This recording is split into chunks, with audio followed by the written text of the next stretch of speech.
Stupid. Oh no. Oh no. Bruh.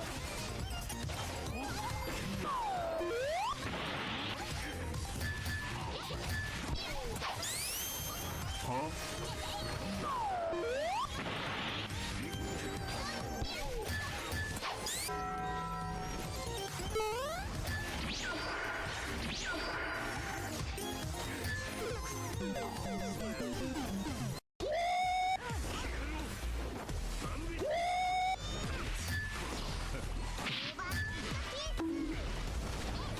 Rising uppercut.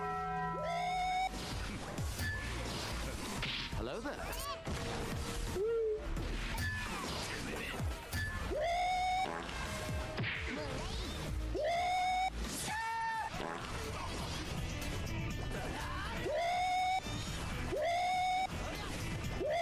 Stupid.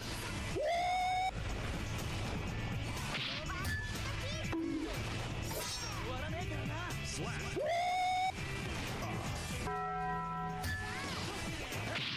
Hello there.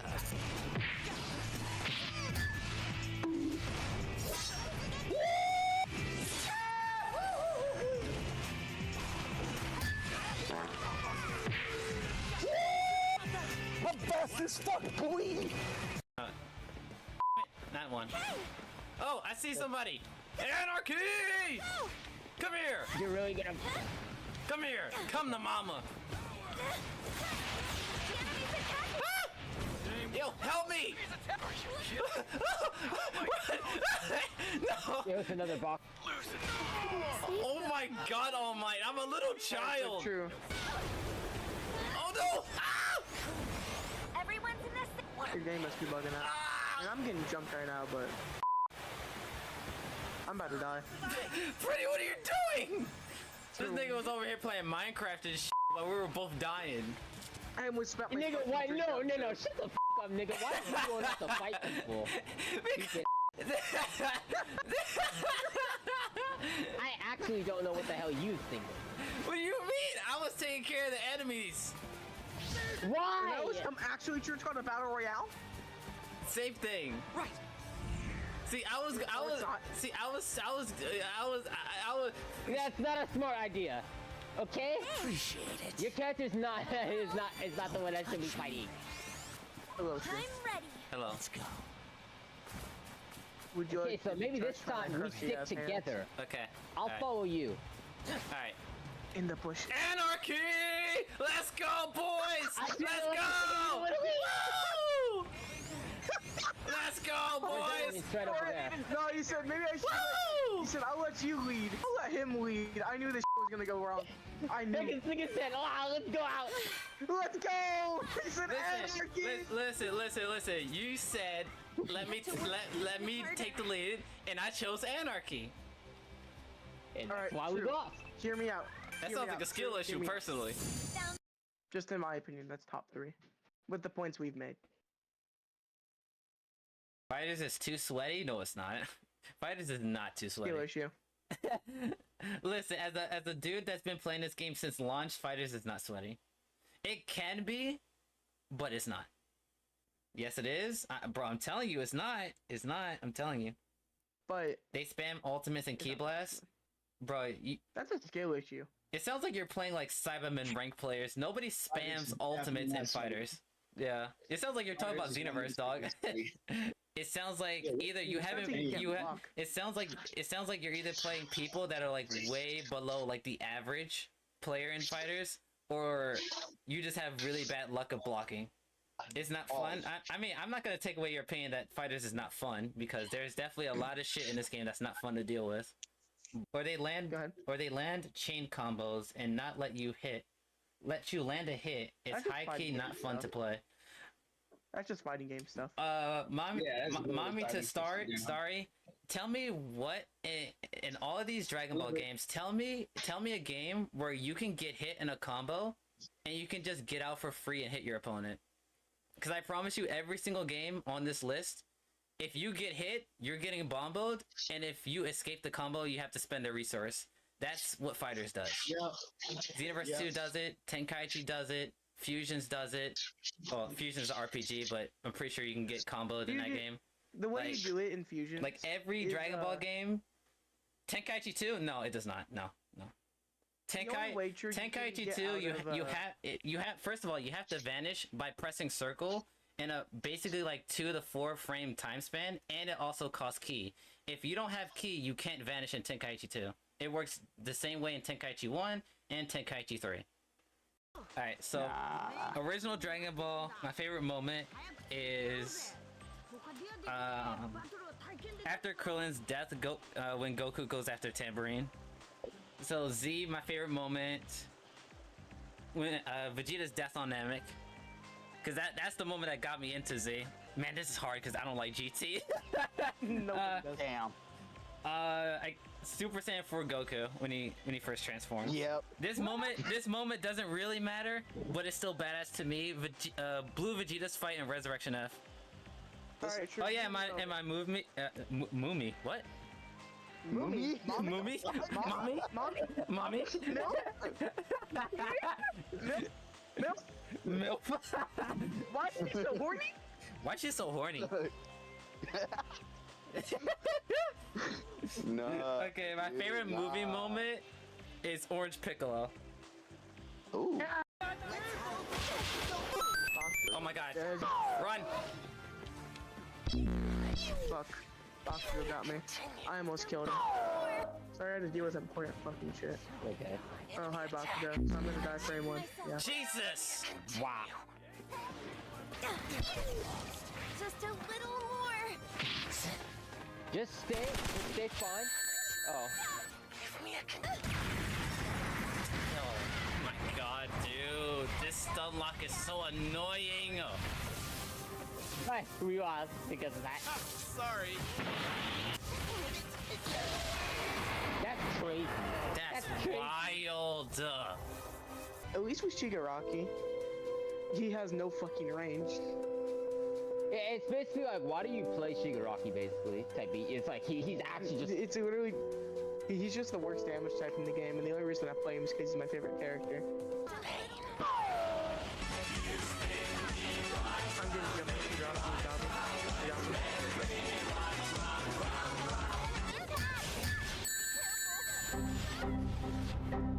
I got one shot?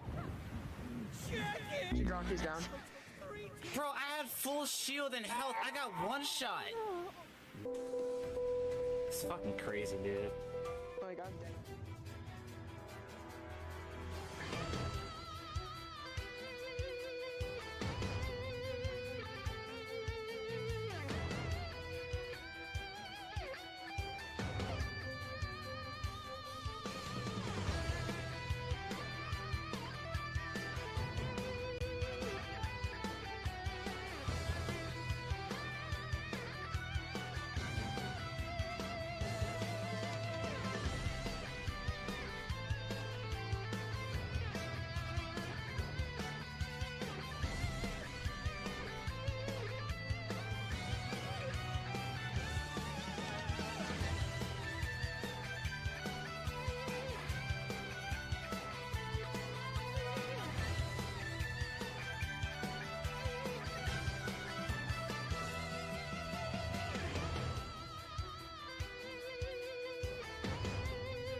Yo, what's good, everybody? How y'all doing this fine evening?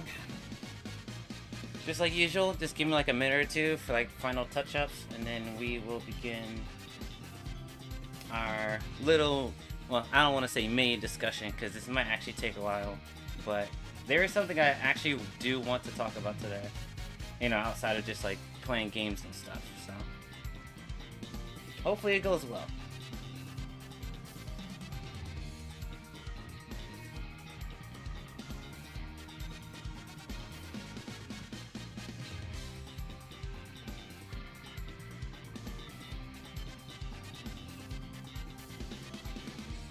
Yo, happy birthday, Thespian.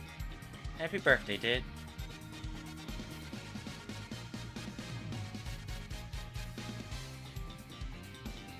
Okay. Alright, let's get to our main topic of discussion for today. So, this video, in particular, is something that I wanted to talk about because the discussion between, like, nerfing and buffing characters have been, like, really contentious pretty much since the very beginning of me playing fighting games, like, in general. And so, like, I always found this topic very interesting, especially when it comes to, like, different fighting games and, like, what those games need in particular to be, like, well received or properly balanced or whatever. And it's different for each game, but overall, like, most of the time I only see people talking about what they should buff in the game. And the thing that really took this thought of mine into, like, perspective is this post and many others like it. This was posted August, so pretty much like almost a year ago, and this kind of resurfaced on my timeline like probably like a week and a half ago. And I was thinking to myself, like, could this one video do that much like damage, quote unquote, to like the discussion of like buffs versus nerfs and like how to properly balance a fighting game? And I was like re-looking at this post and others like it, and I'm pretty sure I might have liked the post talking about this video, because there's some things I actually do agree, but I don't agree that this single video did so much damage to like the perspective of only buff everything and don't nerf anything.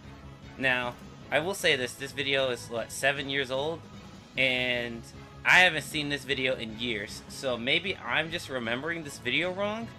But before I react to this video, my perspective on things before we get started, because that's very important for like the context of like my perspective and why I think this topic is way more nuanced than just nerf everything, buff everything, and even more nuanced than just saying, oh, they should just like make the game balanced. Because for a lot of complaining, and we complain a lot about the games that we play, it's not as simple as just like flipping a couple switches and then instantly the game is balanced.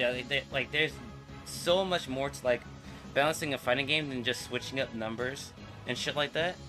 And so like I think this topic is way more harder to discuss than most people give it credit for.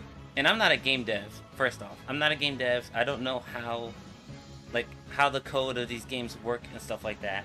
But I am willing to give the benefit of the doubt to developers that, especially in this more modern gaming landscape, that making changes to video games is way more harder than what they were back then. Especially around like, I'd probably say around like the mid 2000s to like 2010s era, where I feel like though, like in that era, it was a lot more easier to like update and change games than like right now and beforehand, because beforehand you couldn't really update games. You kind of just like made a new game and just hoped it worked out.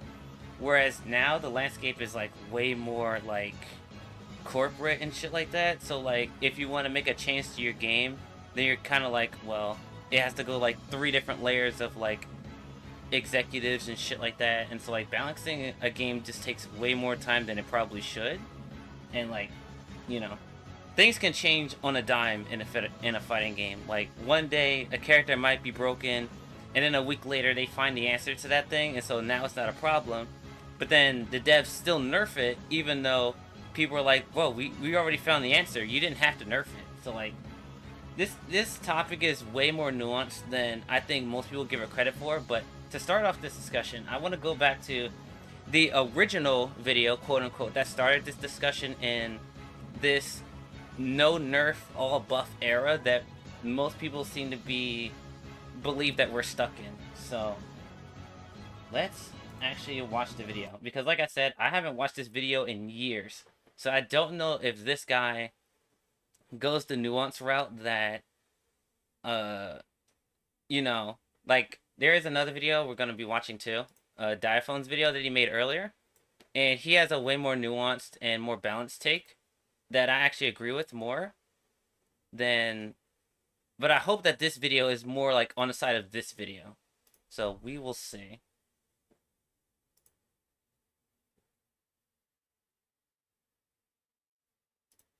Actually, hold on. Let me restart, because I'm pretty sure, yeah, the audio's playing. Okay. In the lifespan of nearly every competitive game, there comes a player that's so dominant that they ruin it for everyone. The man who broke basketball was Lakers legend George Mikan. At 6 feet 10 inches, his unbeatable defensive strategy was to stand near the basket and stop any shot that was about to go in. You might be surprised that there wasn't already a goaltending rule in place, but before the 1940s, the thought of anybody able to reach high enough to goaltend was unfathomable. In fighting games, rule changes usually come in the form of nerfs and buffs. Right. Anyone with a Twitter account following fighting gamers knows that having a fruitful conversation about character balance can be difficult. Yep, and I was literally just talking about that. Like I said, this topic is way more nuanced than just like saying, oh, Ken is too broken in Street Fighter, nerf him. It's just like, okay, well, you want to nerf him, so what do you do about it without, like, making the character terrible? Because, like, here's the thing. I don't know if this video or, actually, I think, yeah, I watched Diaphone's video. I don't think he talks about this in that video, or I don't know if he talks about this in this video, but nerfing characters to the ground isn't a good thing. Now, this might be a hot take, but from the very beginning, well, I shouldn't say very beginning. It took me, like, a couple years to, like, get this perspective down. And it was around the time that, God, what year was it? It was around the time that UI Goku came out in Dragon Ball. I want to say around that time frame where I took the approach of we should never nerf a character to where they're completely, like, dead in the water competitively, because I truly believe that, like, every character in a fighting game should be competitively viable and or fun for the people that enjoy them. Now, there's another discussion on whether or not they're fun to fight, but I think the most important thing is that the people that like the character or like the archetype should be having fun when they're playing the character. That's the most important thing, regardless if it's fun to fight. I think that's the top priority. And so when we're talking about nerfing characters, it's very important that, at least in my opinion, that they should nerf characters, but, like, keep the identity and, like, the main, like, pros and cons of that character intact. So, in my experience, like, a big character of contention for a while, like, in the Season 3 era, was Broly, Z Broly, because he basically had, like, almost every tool you needed to win in that game. He had a lariat, he had a projectile that beat other projectiles, he had ki blasts that were high durability, he had access to system mechanics like floating, super jump, yada yada. He has armor, he has good damage in very specific situations, and his mix-up and pressure was way easier than most characters in the game because he was a strike throw character. So all you need to do as Z Broly was zone him down with his ki blast and projectiles. Once you lock them in with, like, your assist or whatever, you run up, you press 5L or 5M, and then your opponent has to guess on whether or not he's going to do 2M, 5H, or just command grab. Like, it was that easy. It was that easy to play Broly. And that still stays true to today. But the biggest thing why I didn't think Broly was broken, even though he was really good in that season, is that his damage, first of all, his damage wasn't that good. In, like, most scenarios. If he hit you in that mix-up, like, unless he had level 3 to force you in another strike throw mix-up, Broly, when he hit you, didn't even hurt that much. Like, he barely did, like, 3k damage if he hit you. Second, if he command grabbed you, he did even less damage. He only did, like, around, like, I think his grab damage is, like, 1,900. Like, So like his command grab damage wasn't that high unless he had meter, of course, which is why most people played him as anchor. That way he had meter. But even then, if you were running into Z Broly and you had a character advantage, it's like, yeah, he would have to hit you with command grab or combo into level 3. But even if your first character died, he would show up in the final round or even a 2v1 situation with no meter. So it's like, there were definitely like counterplay and like things you could do to Broly and Broly could do to himself to make him weaker, which is why even back then I said like Broly needs to be tuned down, but I don't want him to be nerfed to where like he's completely unplayable and like totally unfun to play. Even though I don't like the character, but I understand like other people like that archetype and what Broly does. In particular, one of my friends who really like playing Z Broly, like I never had the opinion of like, oh yeah, we should just nerf the nigga into the ground. Like he shouldn't be viable in any scenario. It's like who wants to play a game where all the characters, because there are characters that everybody hates. So essentially, like everybody's asking for like to nerf the characters that they don't like, which is everybody in the goddamn roster at that point. If we're talking about like the millions of players playing fighting games, it's like it's way more nuanced than that. It's no surprise given how subjective and personal it is. It's hard to state your opinions on fairness without looking biased, and if you do too much, you start looking like a crybaby. True. This is about the time when someone steps in and says, adapt. Not only does adapt make for a badass t-shirt, it's a powerful attitude that shows how resilient you are in the face of any challenge. And that was precisely the attitude of the Fort Wayne Pistons when faced with Mikan and the Lakers.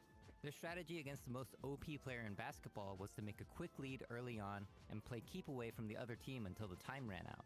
It worked, and the Pistons beat the Lakers 19-18 in the lowest scoring game in NBA history. Of course, this was only possible because there was no shot clock at the time, and as you might have guessed, this is why they made one. In the end, the goaltending rule nerfed Mikan, but the shot clock rule actually buffed him by making the teams have to deal with him. Why would they make a rule that benefits Mikan? Because the ultimate goal of nerfing and buffing isn't to balance, but to make a game that's fun to play and watch. True. People wanted to watch and play basketball, not professional hot potato. Actually, I want to hear that again, cause I don't know if I 100% agree with that. To watch them and buffing isn't. Why would they make a rule that benefits Mikan? Because the ultimate goal of nerfing and buffing isn't to balance, but to make a game that's fun to play and watch. The ultimate goal of nerfing and buffing is to not make it balanced, but more interesting to play and watch. Yeah, I think I can agree with that. I do think balance, just overall, is just healthy. I think. So I don't. People wanted to watch and play basketball, not professional hot potato. I think focusing on balance too much can hurt a game in a similar way to how focusing on money too much can lead to an unhappier life. Business scholars call this media maximization, which Raj Raghunathan describes as the propensity to forget all about the end goal one wants to achieve and to pursue instead the means or mediums to that end goal.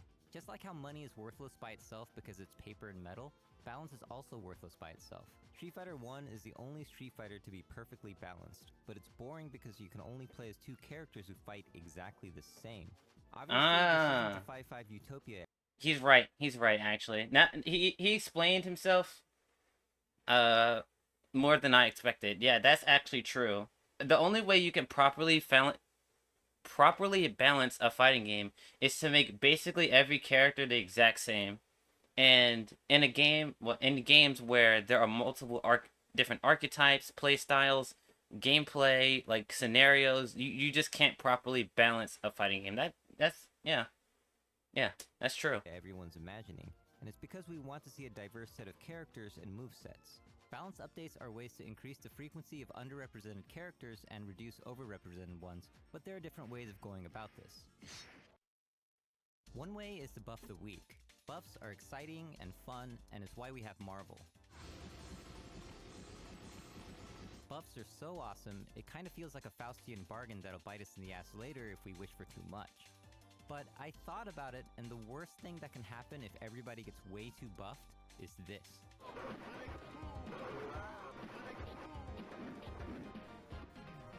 This is a hacked version of Street Fighter 2 Championship Edition made by Hungshi Enterprise Taiwan, and it was called Street Fighter 2 Rainbow Edition. You've got homing fireballs, instant teleports, unlimited air specials, shape-shifting, and yoga flames coming out of knees. Basically, every character got buffed to the point of absurdity, and while it's a pretty dumb game, it was kind of fun, and I remember dropping in some quarters to play it back in the day. Where else can you do hands Hadoken into jab, teleport, cross-up, standing fierce? Now, this is tough because like there is some truth to this. There is like a wiggle room where like a game can be so broken that it's actually fun to play. And I think obviously the Marvel vs. Capcom series is notorious for this type of playstyle. If you play Marvel 2 and Marvel 3, hell, even Marvel Infinite had like crazy dumb shit, especially in the first like couple versions of the game. Like gameplay wise, all those games were like broken as shit. Now, like I said, well, actually I don't think I've said this, but I'm pretty new to fighting games. My very first fighting game was Dragon Ball FighterZ, so I don't have like the legacy knowledge of like these older Street Fighters to know like how those games were properly balanced or not. But as a more modern fighting game player, and I have played Marvel and watched Marvel tournaments, like Marvel 3 is pretty fucking stupid. Like OTGs off the ass. Every character basically two touches every other character. High-low mix-ups that you can't get out of. Unblockables, like unblockable mix-ups with like Firebrand. Neutral that basically runs itself with like Morgan and like other zoner type characters. Like Marvel versus Capcom is like the epitome of like it's so dumb and broken that people are just okay with it.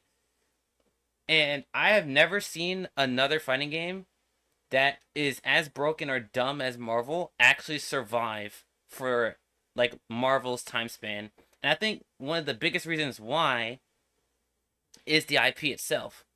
Capcom characters just in general just like resonate with people a lot because of their like their own games and their own series.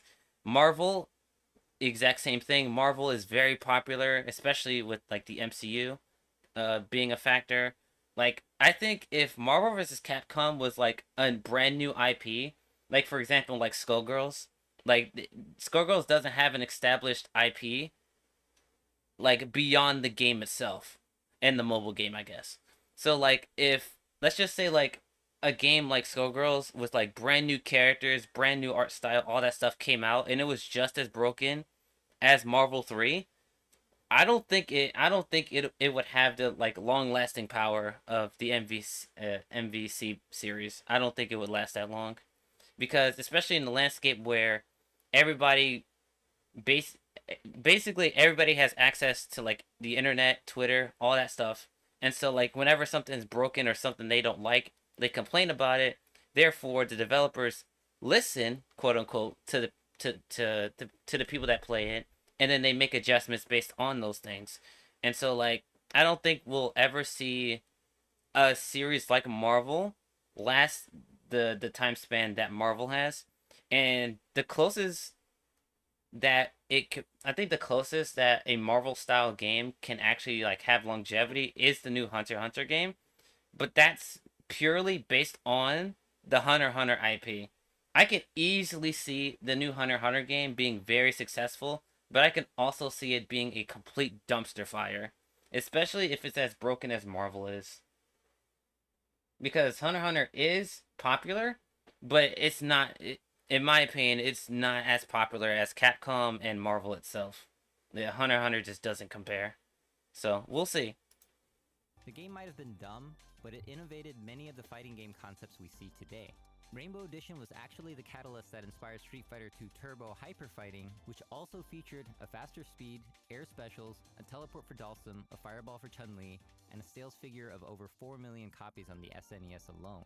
The reason why Rainbow Edition was so interesting and influential wasn't because they just made everyone do more damage and move faster. It was because they gave the characters new abilities and new options. Now just imagine what it would be like if instead of Rainbow Edition they made a hack called Gray Edition where everybody was nerfed to absurdity. No more specials, no more combos, no more throwing. We've actually already played this game in 1984. It was called Karate Champ, and it's one of the most honest and balanced fighting games ever made. Nerfing is a good tool for balancing, but it's no secret people generally don't like it. Even Capcom has acknowledged this in a PowerPoint slide that's been floating around last year. But why do we dislike Nerf so much even if we understand it's meant to balance the game? Well, psychologically, humans and even apes are prone to what's known as loss aversion.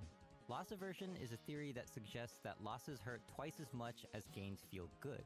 For example, imagine I offer you to play a game of heads or tails where if it lands on tails, you lose $10.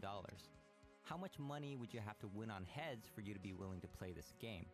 Psychologists found that people would accept the challenge starting at $20 for winning, which is exactly twice the amount you could lose. This suggests that one nerf on your character will hurt twice as bad as one buff of similar caliber will feel good. The human tendency to be loss averse is used by marketing all the time. Why are sales of limited editions so effective? Because missing out hurts, which is why you gotta get that Strawberry Christmas Karen DLC before the season's over. While it can be argued that nerfing is a necessary evil to prevent the game from breaking, there are creative ways to do this that can improve the game instead of just making everyone depressed. Yeah, I can agree with that. In terms of like me having to deal with like my characters nerfed over time, I never felt like for example, whenever they nerfed who's a really good character for this? I guess, well, in season 1 of Fighters, like I wasn't like nowhere near like in the competitive space, so like them nerfing Super Saiyan Vegeta didn't really hurt me that much because I was not like competitively like in the mindset of like, oh, this is what this means, and like I kind of just played Dragon Ball because it was just fun. So was there ever a time where I felt that a nerf was so dramatic over a buff?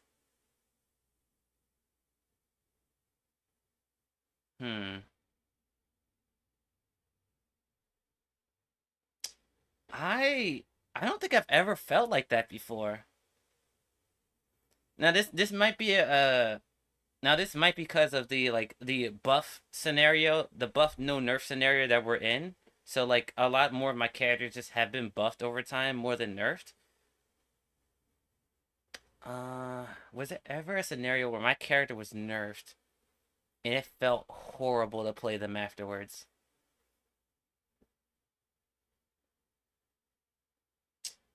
Nah, I can't really say that. I think overall, like in terms of like nerfing stuff, I think developers like overall are okay at nerfing stuff. Is that when they're buffing stuff is where issues lies, because I don't think they like when buffing stuff, they don't really think about the move beyond the move itself when it comes to like buffing stuff. Whereas like nerfing stuff mostly comes down to like numbers. So like I don't know.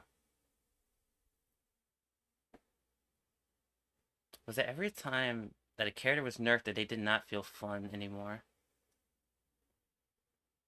I've had characters that were buffed to an absurd degree that I fucking hated playing them. Super Saiyan Blue Vegeta is the easiest and most relevant choice to me.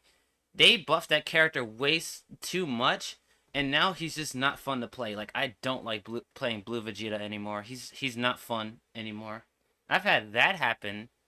But I don't think I've ever had a scenario where, like, they nerfed a character or, like, nerfed a tool in a character, and that was enough to, like, make me not want to play the character anymore.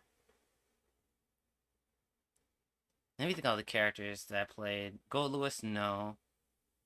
Because, like, even when they nerfed Drone on Gold Lewis, it's still a really good neutral tool. So, like, it wasn't dramatic enough. Any character in Fighters...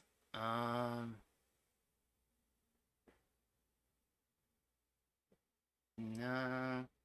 Actually, I think the closest might be Master Roshi. And it wasn't a nerf to the character himself, but his assist. They gutted his B assist. Unlike on the his B assist got changed twice. The second nerf was like it made it way worse. It was not good. Like I think they might have changed it in like recent patches. Like it's better than it was, but like OG Roshi B was fucking stupid. Like, it was one of the best assists in the game, and I'm glad that they nerfed. I'm glad they nerfed that version of the assist, but like the second round was way too much. They gutted that shit. They gutted that assist, man. That shit felt bad. I think, yeah, I guess I would say that's the like really the only change where it was like this nerf felt so bad that I didn't want to play the character anymore. So. One of the most hype-inducing changes I've seen was actually a nerf. During the life of Street Fighter IV, Ryu's Shoryuken was altered many times. Originally, you could cancel any version of the Shoryuken by sacrificing 2 bars of meter to make yourself safe in case your opponent blocked. But after a few patches, they removed the ability to cancel the heavy version, which is the one that did the most damage. While this seems like a bummer on the surface, it gave players the option to do a safe but weaker version, or a risky but damaging version. When you had the resources to cancel, but opted for the high damage version, you were telling your opponent that you're not scared and you figured them out. I mean, there's making a statement and then there's just going ham. That is, what is he doing? I think he's going for the record.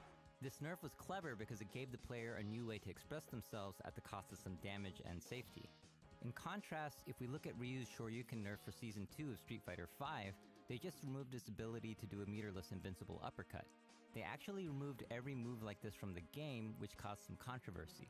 Predictably, the most common reaction to this was about balance. You often hear things like, "Welcome to what it's like to be Guile," or "Ryu is dead." But what about its impact on the game's fun? Did this nerf make the game more exciting? Did it make for more creative strategies? Did this allow the player to express themselves in new ways? It might have helped balance the game by making the characters more similar to each other, but as I mentioned before, balance is worthless by itself. Pro player Infiltration actually benefited from this nerf, but still disagreed with it because he felt it made the game less exciting. Yeah, that's fair. But it also depends on like the severity of it too. Like for example, like you said in like Street Fighter V when they completely just took out meterless reversals. And I think that stays true for Street Fighter 6. I think the only way to get like a fully invincible reversal is to spend drive rush or spend meter with a super.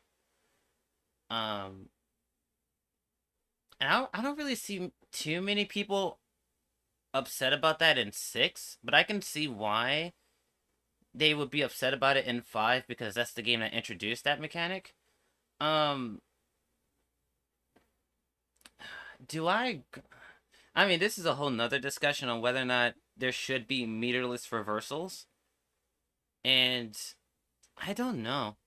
Because I feel like full invincibility is such a strong mechanic that basically having it... Now, there is a risk to using a meterless reversal. In pretty much every fighting game that exists, if you do a reversal, then you recover, like, way later than your opponent. And so, like, at that point, you can kill them. But there's also the mind game of, like, if you yourself aren't spending a resource, then you don't feel the severity when it comes to using a particular move. And I don't know if this is a hot take, but I think it's a lot smarter, more often than not, that most reversals rely on an outside source than the move itself. Now, of course, there are games that like do meterless reversals well, but in my opinion, I think most fighting games where like most invincible moves cost a meter or some type of resource, I tend to enjoy more. But it is a game by game basis. I don't know if if I'm like 100% in that boat, but if you were to ask me, like if you would rather play a fighting game where, like if you sat down and asked me if there was a fighting game and I had a choice, if you had a fighting game where there were meterless reversals, but it was like negative 100 on block, like so at that point you can like do literally anything in the game to punish and kill them. Or you have metered reversals, and the only way you could get fully invul moves like DPs is if you used a meter. Well, actually, how do I want to say this? yeah, like if you had to use a resource for meterless reversals, which game would I prefer playing? Honestly, I would go with the metered reversal route. Like I said, I don't think, in my opinion, that having a meterless reversal while having like stupid recovery is enough to deter players from just like thinking about it too often, in my experience. Now, I don't play at a high level, so like most people that I play aren't high level, and so most of the time probably aren't thinking about it in that way.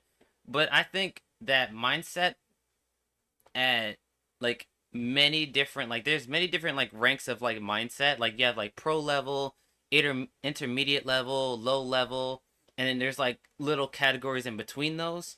I think when it comes to like overall health of the game, I think having invincible reversals cost a resource outside of the actual move itself is a lot more healthier, and it adds more risk reward to it than just having, oh yeah, I just have a DP that I can just do whenever.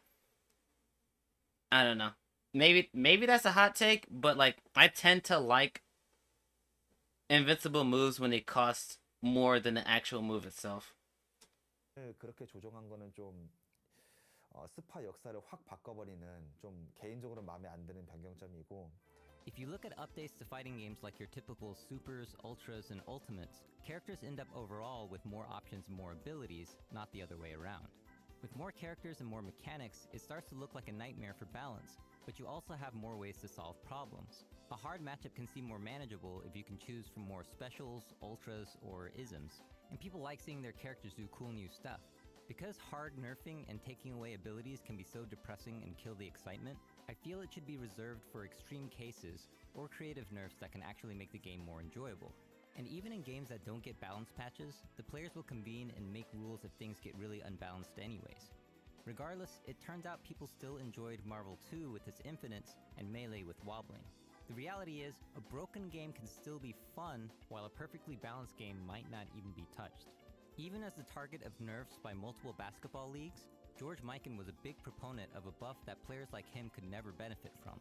He wanted basketball to have a three-point line because it would give smaller players a chance to score and open up the defense to make the game more enjoyable for the fans. In 1979, the NBA added the three-point line, and Mikan got exactly what he predicted.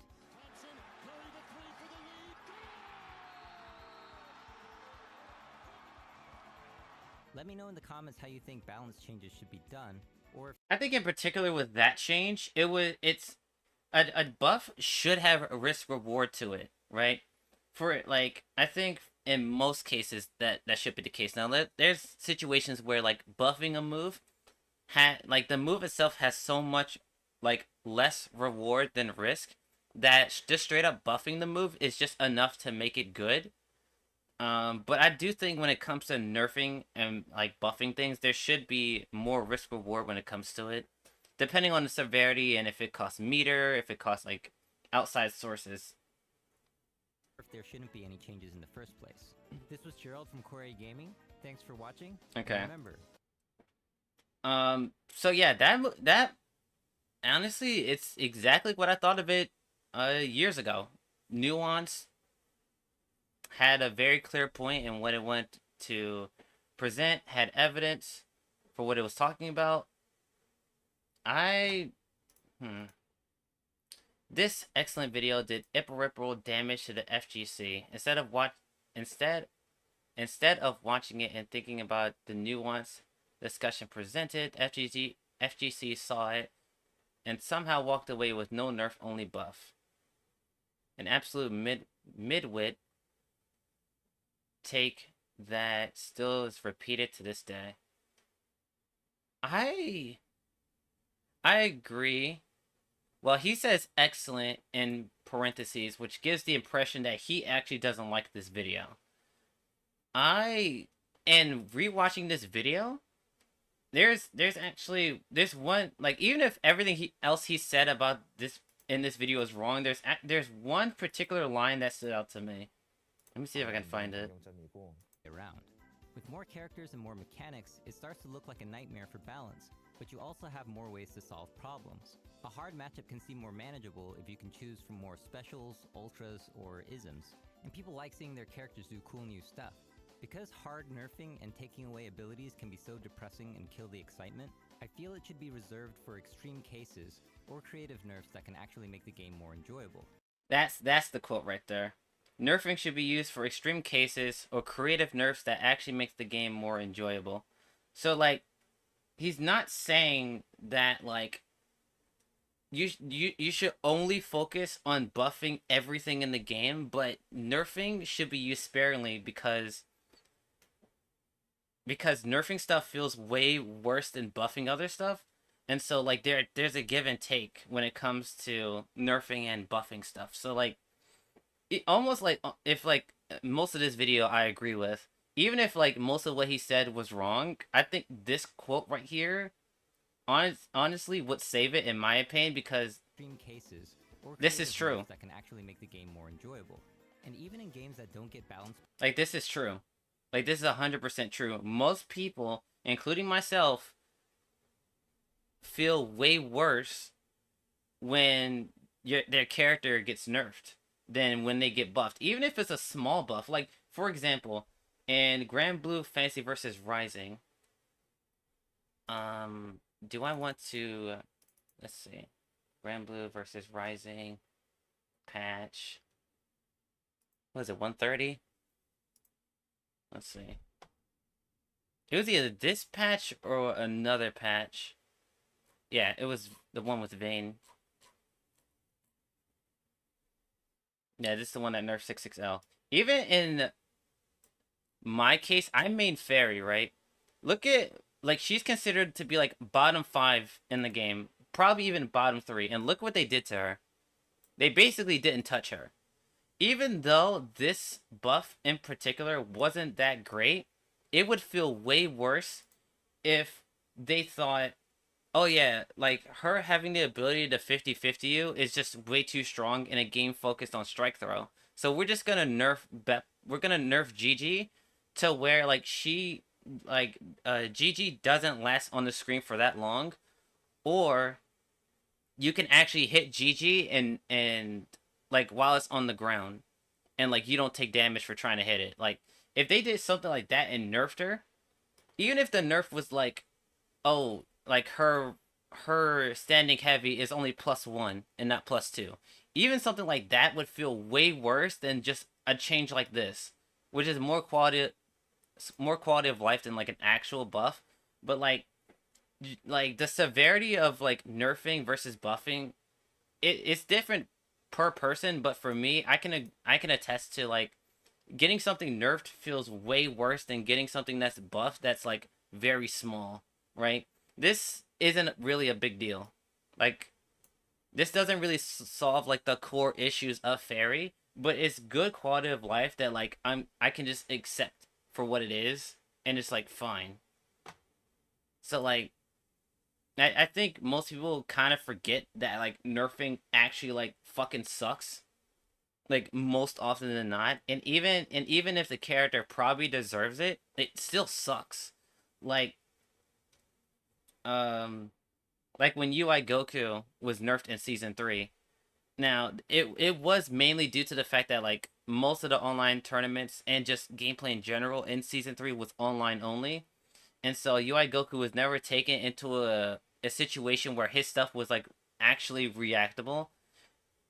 Cause his flip mix and, like, the way he moved in neutral was actually counterable in an offline setting, but, like, online with, like, having delay based netcode, his team comps were very flexible. Like, he could be run with literally any character.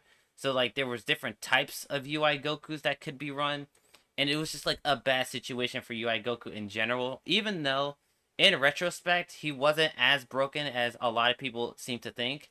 And even me, I had to be convinced way later that UI Goku wasn't the best character in the game when he came out. Like, back then, if you asked me that, I would say, yeah, UI Goku's clearly #1.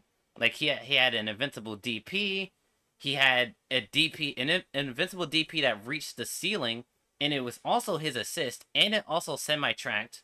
He had good, I don't want to say great, he had good damage, his mix-ups were good, he was okay in neutral, like, he he had everything he needed to win, but there were counterplay to UI Goku, but because of the situation, the pro scene and casual space being online, it's just that most players could really express that about the character, and so like everybody just had this idea, including myself, that like he's just clearly the best character in the game. Meanwhile, other characters at the time, I believe like Kid Buu was probably like on par with him. I think Gotenks was better than UI Goku. 21 was definitely one of the best characters in the game. Majin 21 specifically, because Lab Coat wasn't out. Who else was up there? It was Kid Buu, Majin. Season 3. But Base Vegeta was definitely up there too. Gotenks. Adult Gohan, he was definitely pretty good at the time. Yeah, so there were like many characters around UI Goku's level. He clearly wasn't the best character in the game. And my point in saying all this is that when they nerfed the character and we finally started getting like offline tournaments back, everybody was pretty much like agreed that like, yeah, this character was like way overblown. And so now UI Goku is like the bottom 3 in the game because Arxis not balanced in the game, but like the people developing fighters just don't want to buff UI Goku anymore in any meaningful way because of how he was received in Season 3.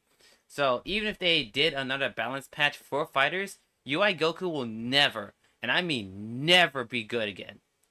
Just because of how much damage or perception of damage that he did to the game at the time. So like nerfing stuff just feels way worse than buffing things. So yeah, this video's pretty decent, pretty good. When it comes to this post in particular, like I said, he says excellent in like in parentheses, so I don't know whether to take it as he actually doesn't believe it's a good video or not, but this topic is way more nuanced, and I think this video in particular does have a pretty nuanced take. It does have a bias to buffing things, but I believe that he showed enough evidence through both the fighting game sense and just gaming in general when it comes to like basketball, because basketball is a game, right? Just like the rules and how people perceive things, and he showed like psychology, like when it comes to like buffing and nerfing and stuff. I think this video is really good. Really good video. Alright, so this is a video that made me want to talk about this topic because there's one portion of this video that I absolutely do not agree with, especially now that I've rewatched this video in particular. So this is about 10 minutes, so just gonna react to this video, and then I'm gonna talk about this post and like replies and stuff, and then we'll get to Ultra Rumble. Wow, we're almost an hour in. Holy shit. Alright. Let's watch this video. We're taught history in school for a few reasons, but one reason stands out above others to me: to not repeat the mistakes of our forefathers. Yet, fighting games keep releasing patches that come out with universal dislike, with Tekken 8 patch 1.03.01 being just the latest example. Are fighting game patches just doomed to failure? Or is Twitter's negativity bias just that strong? But there have also been patches that were met with overwhelmingly positive response. So I asked Twitter and studied the patches that are well liked, and I came up with 3 common factors between the really great patches and the rest. I posted this on Twitter and I asked people what were the most liked. I keep hearing complaints about every new fighting game patch that comes out. Doesn't matter the game. Have there ever been any patches that had overwhelmingly positive reception? If so, why? So before we continue this video, yeah, I've definitely seen a way more negative aspect of the FGC in more recent years, and in particular, I would probably say like after COVID. I think the negativity in FGC jumped incredibly high during the COVID years. And there's many factors to that. Us being, well, pro players being stuck home. Most fighting game online was fucking terrible with delay-based netcode and all that stuff. developers getting layoffs and it being harder to manage their games. Stuff. It was bad on every front, but I think COVID and onward, the FGC has been way more negative about literally every aspect of their games. Like, for example, like, even just talking about, like, games that are well received in many fashions. Street Fighter 6. Street Fighter 6, when it came out, was probably the most popular fighting game on the market. And, like, even before the game came out, everybody was like, bro, the OST sucks, the art style is shit, the character roster is fucking shit. I've heard the online, like, the offline content is bad and nobody would ever play it. I've heard custom characters are fucking cringe. Like, I've heard so much shit about Street Fighter 6 even before the game even came out. So, like, I think it's more than just, like, negativity on a fighting game patch basis. I honest to God believe that most people in the FGC just hate, like, 90% of fighting games, and they only like one or two. And even the one or two that they do like, they don't like. Like, even me, for example, like, I fell into this hole of just hating every fighting game that came out, and hating the games that I've already played. Like, for example, Fighters. Like, I've quit Fighters like 6 times already in the 6-year span, 6-7 years of Fighters lifespan. I've quit like six times, and it's just like I've always come back for some fucking reason. Like, the main reason is that Fighters is fun at its core. I love the main gameplay loop of Fighters, and that's what's kept me around. But I'd be lying if I said, like, I've never felt like every new fighting game is shit, and the games that I do play are also shit. Like, I'd be lying if I said I never had that thought. I've definitely been on that side. Like, patches, right? So this is one of the most common responses I got. The August 2022 patch for Type Lumina was literally the God patch. And I think this hits on the first key tenet, which is nerfing OP stuff, especially system mechanics that are nerfed, because no one really feels... This is actually a core thing, and I've been... I don't know if I want to make a video about this, because this topic is way more bigger than... I've actually tried scripting a video when it comes to how strong system mechanics should be in fighting games, and writing a script for that video, it was really difficult, mainly because, like I said, I'm a relatively new fighting game player. Like I said, my very first fighting game was Dragon Ball FighterZ, and especially when it comes to, like, my involvement or view of the FGC. Like, before FighterZ, I didn't know the fighting game community was ever even a thing. So my perspective is way more on the modern game side, rather than, like, legacy game side, and I know those two perspectives are very contentious and vastly different. And so when scripting the video, when it comes to system mechanics, I really didn't have, like, any real gut factual evidence or experience with older fighting games. And so, like, making a video comparing, contrasting the two, or just talking about system mechanics and how strong they should be in general, was really difficult, because I didn't have, and I still don't have, that legacy knowledge, and just back in the day was just way different than it is now. But if you ask me right now, what do I think about system mechanics, just overall being strong in fighting games, I think it's a good thing, because not only is it way more easier to balance than having to balance every single character in their own specific little gimmick, but I do think it's having powerful system mechanics is important to helping players get into the games themselves. For example, Grand Blue Fantasy vs. Rising has some of the strongest system mechanics I've ever seen in a fighting game. You have a guard cancel that's plus on block.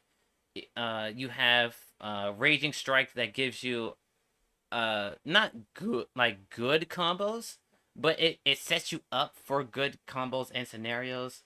You have their meter system, where if you use meter and you have the opponent block or get hit, you get meter back. Not all of your meter back, but like a portion of it. You also have stuff like dodge and roll, which are very powerful. So Granblue Fantasy vs. Rising has very powerful system mechanics. And like outside of like Dash L and Raging Strike, I'd probably say they're more... I would probably say they're powerful, but they aren't like broken. I do wish that like Raging Strike was a little bit more nerfed in terms of damage, because it does feel like in most cases characters are just like fishing for like their longest reaching pokes, and then they just poke Raging Strike and then they combo, right? And so like it makes the game way more homogenous. But I think there are ways to make system mechanics powerful while not having it be the end all be all. I think Fighters is a really good game about that, especially in more recent balance patches where they're clearly buffing the characters themselves. I would say the system mechanics mattered way more in season 2 and 3 than it is now, because of the characters being so much more stronger. Even though system mechanics do matter in Fighters, like guard cancel, baiting guard cancel still matters. Being able to anti-air super dash is important. Having anti-air assist to deal with super dash as well is important. Having anti-reflex are really important as well. Like there are things you need to know about the system of Fighters if you want to compete or play at a relatively high level. But I don't think focusing on Fighters system mechanics is like high enough to where it competes to knowing how to fight character strength.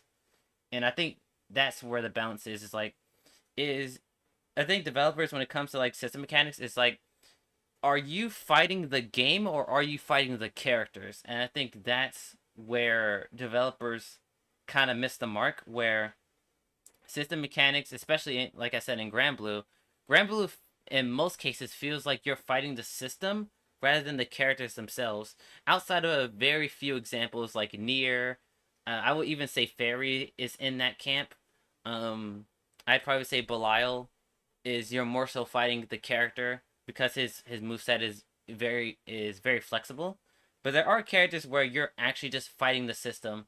Like probably like Seox is a really good character for this, because like he can get in easily, but once he's in, you're more so trying to like fight him with like system mechanics like Raging Strike, because with Raging Strike he could just poke you and just neutral skip into Raging Strike, and now you have to deal with like plus on block projectiles and shit. So it's like it's a character by character basis, but I think making system mechanics powerful enough to where they're powerful, but like they're not like the end all be all, because you will have to fight system mechanics, but I don't think that should be the priority of your game.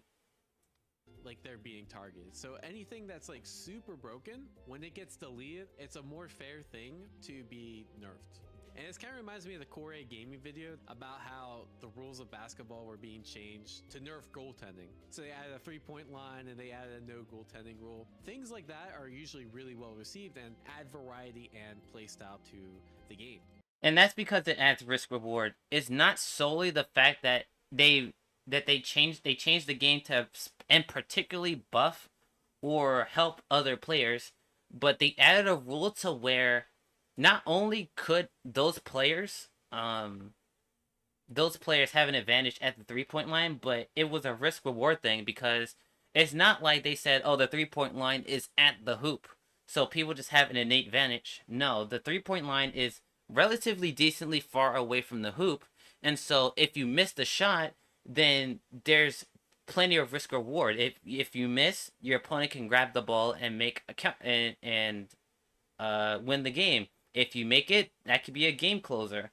So I think, like I said before, making changes to games should be more risk reward than just reward. I think that's a key distinction. Because when you have something that's really OP, in this case for type Lumina, it was shield, the whole game revolved around this one system mechanic that was really, really strong. Yeah. The issue with shield is that it was kind of your answer for every situation, right? You want an anti-air? Well, instead of using anti-air normal, let me just shield. If I want to get out of pressure, instead of mashing or trying to use a different defensive option, let me just shield.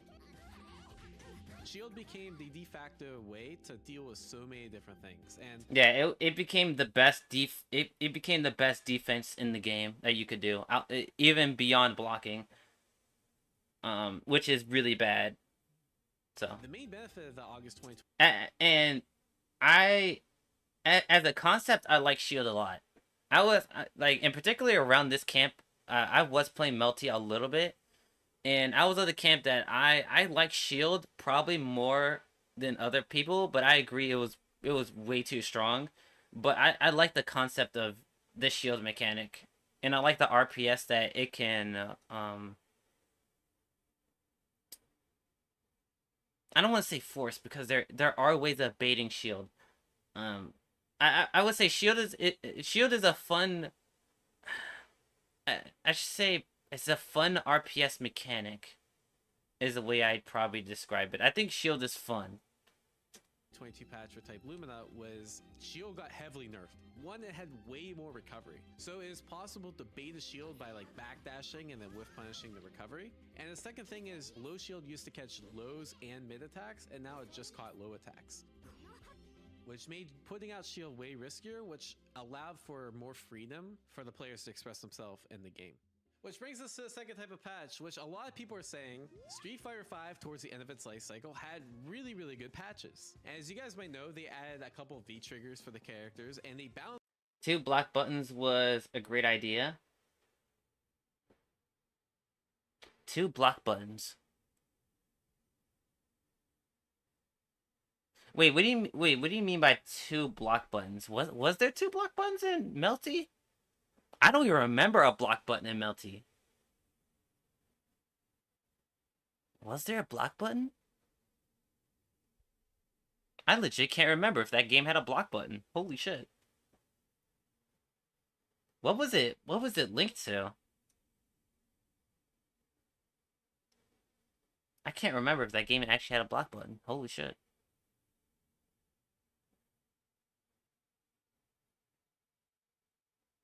Anyway.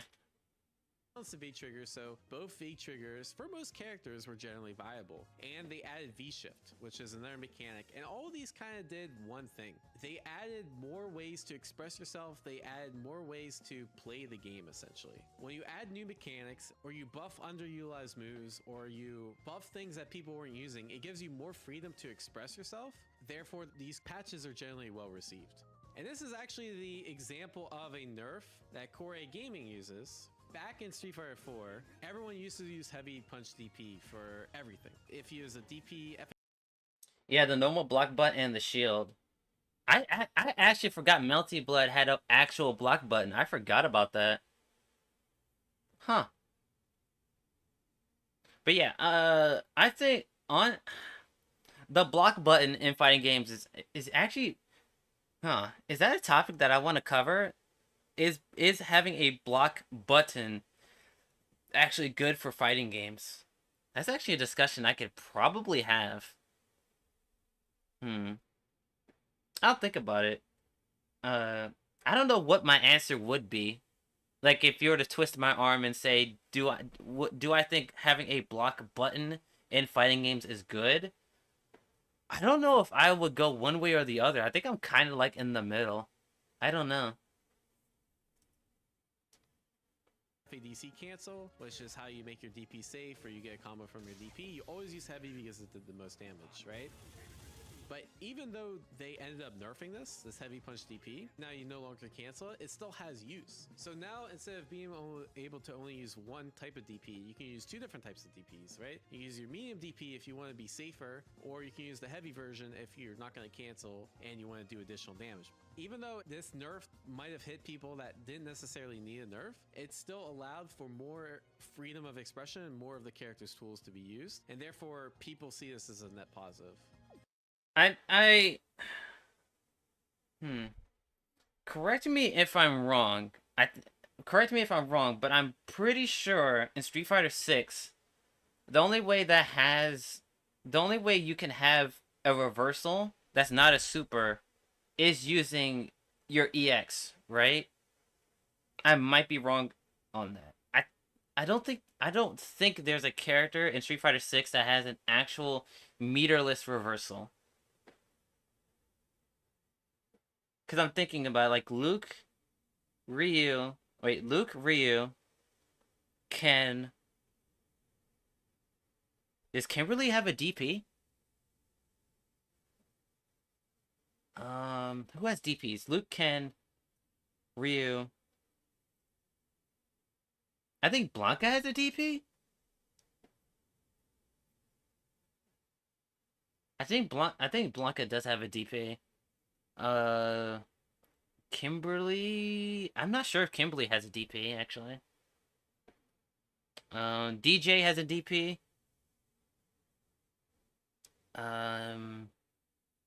Yeah, those are all the characters I could think that has an actual DP specific move. And I think all of them, in order to get full invincibility, they have to use the EX version. So, like I said, I don't know how much the Street Fighter scene likes or hates that.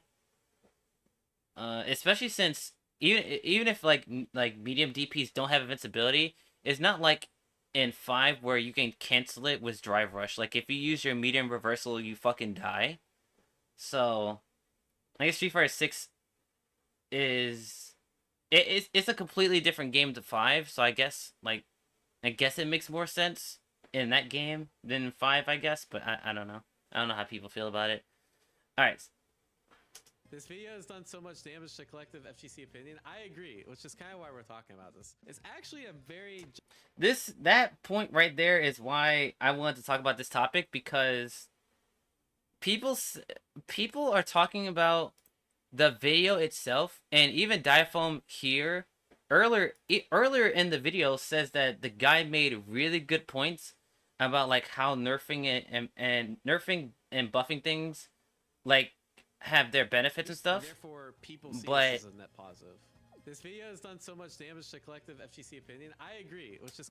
I don't agree with this, because the video itself takes a very nuanced and even though it's more sided on the buff factor, not only does it show like actual evidence for why the guy feels that way, but he openly admits that like pointlessly buffing everything isn't good for a game, but also pointlessly nerfing things isn't good for a game either.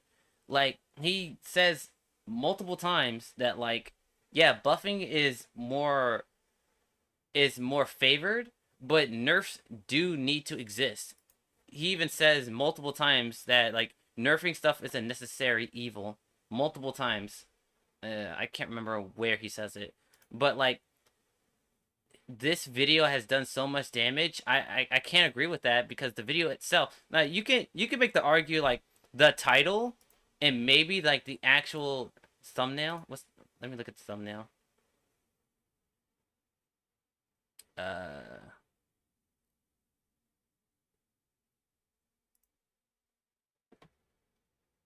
Yeah, so like I can see like the title and maybe the thumbnail like being more like controversial, but like people that like actually like watch the video and like actually like look into like what the guy is actually saying, I just can't agree that this video in and of itself it like is the cause of this damage. I think that the FGC collective opinion has broadened way more because of the FGC's grow in size. And the fact that I would say probably like a good 80% of the FGC are casual players that don't play at a top level, and so they don't have the like they don't have the nuanced, or I should say more often than not, don't take a nuanced stance when it comes to their game, because it's just a game that they play for fun, right? And so like when they run into things that they don't like, then they're just like, okay, I hate this thing, nerf it, right? They don't actually take the actual time to actually learn the counterplay, learn from pros, see why the move is actually good, rather than like, you know, your biased opinion on like, I can't counter this, right? This video didn't do that. This video didn't make that point. It didn't collectively say, oh yeah, we should focus on buffing and never nerfing anything ever again because it makes players feel bad. Like, no, like, the dude said multiple times in that video that nerfing is a necessary evil and that nerfs have to exist in order for a game to succeed. Like, both things have to be considered. I just don't agree with this. And like I said, the FGC has broadened so much and is filled way more of just regular casual players that of course the overwhelming majority of the player base are gonna say nerf this, nerf that, because they just don't want to have A, nuanced discussions, and B, they just don't know about the game that they're playing. It's kind of why we're talking about this. It's actually a very Jayuna core A gaming collective damage. Let's see if I can find it. This excellent video did irreparable damage to the FGC. Instead of watching it and think about the nuanced discussion presented, the FGC saw it and somehow walked away with no nerf only buff. Absolutely midwit take that's still repeated to this day. So then you might be asking, where do buffs come into play? And that brings... And I already showed this tweet earlier, but I don't blame the video. I cannot, me as a person, I cannot personally blame this video existing for why the FGC overall came away from no nerf only buff. That's an issue with the community itself and not the video. The video and the person that made it should never be blamed for how other people want to represent it, because like I said, in the video itself, he clearly states that nerfing is a necessary evil, it needs to exist, and nerfing is important for a game's longevity, right? Even though he does prefer buffing over nerfing, he never said no nerf, only buff. That's not an issue with the video itself, and I don't think it's fair to blame the video for how other people see I cannot in good faith blame the video or the person that made it for this no nerf only buff perspective, because that's not what he said and that's not what he was implying. It's everybody else perspective that should be blamed. And like I said, there's way more. I would willing to bet that like 60 to like 70, hell, even maybe 80% of the player base have never watched this video. Like compare like what is it now? No, it's still 2.4 million views.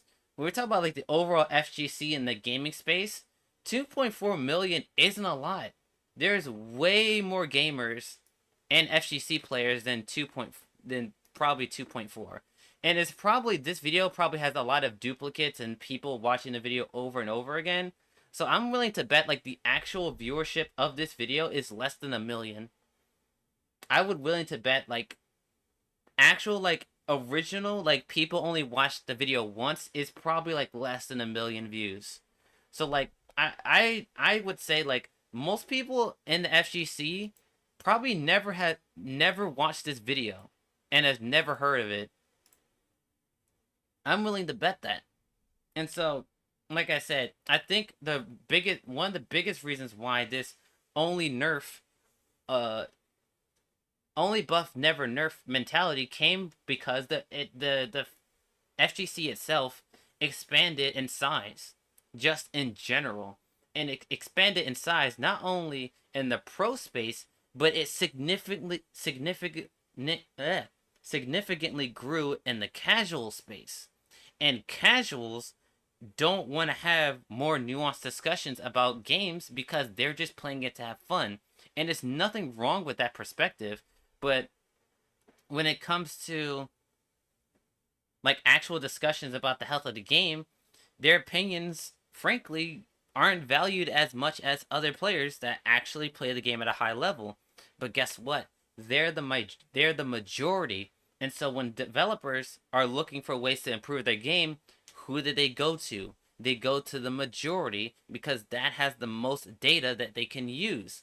So if a character like UI Goku, for example, is completely running the casual space and him just dominating all the ranks and stuff like that, and he's he's running the pro scene himself. Pretty much every team in season 3 had UI Goku on it, even though he had counterplay that existed, but because of the scenario he was placed in, with online being everything, people not knowing how to counterplay him, people not wanting to learn how to counterplay him, they just nerfed him into the ground and never balanced him properly. So it's like, it's not that this video caused it. I think a bigger, I don't want to say it's an issue, but the reason why this perspective exists is because there's more people in the space. It's just more people. And the more people you get, the more data that you accrue, but the data that developers are getting is not properly balanced. Like I said, 80 to maybe 90% of the FGC are just casual people that just play the game because the character looks cute, or the character looks fucking hot, or the game mechanics are fun, or like, it could be a vast majority of reasons, but most people play fighting games because they're just fun, right? It's just fun to play the game and beat up their friends, right?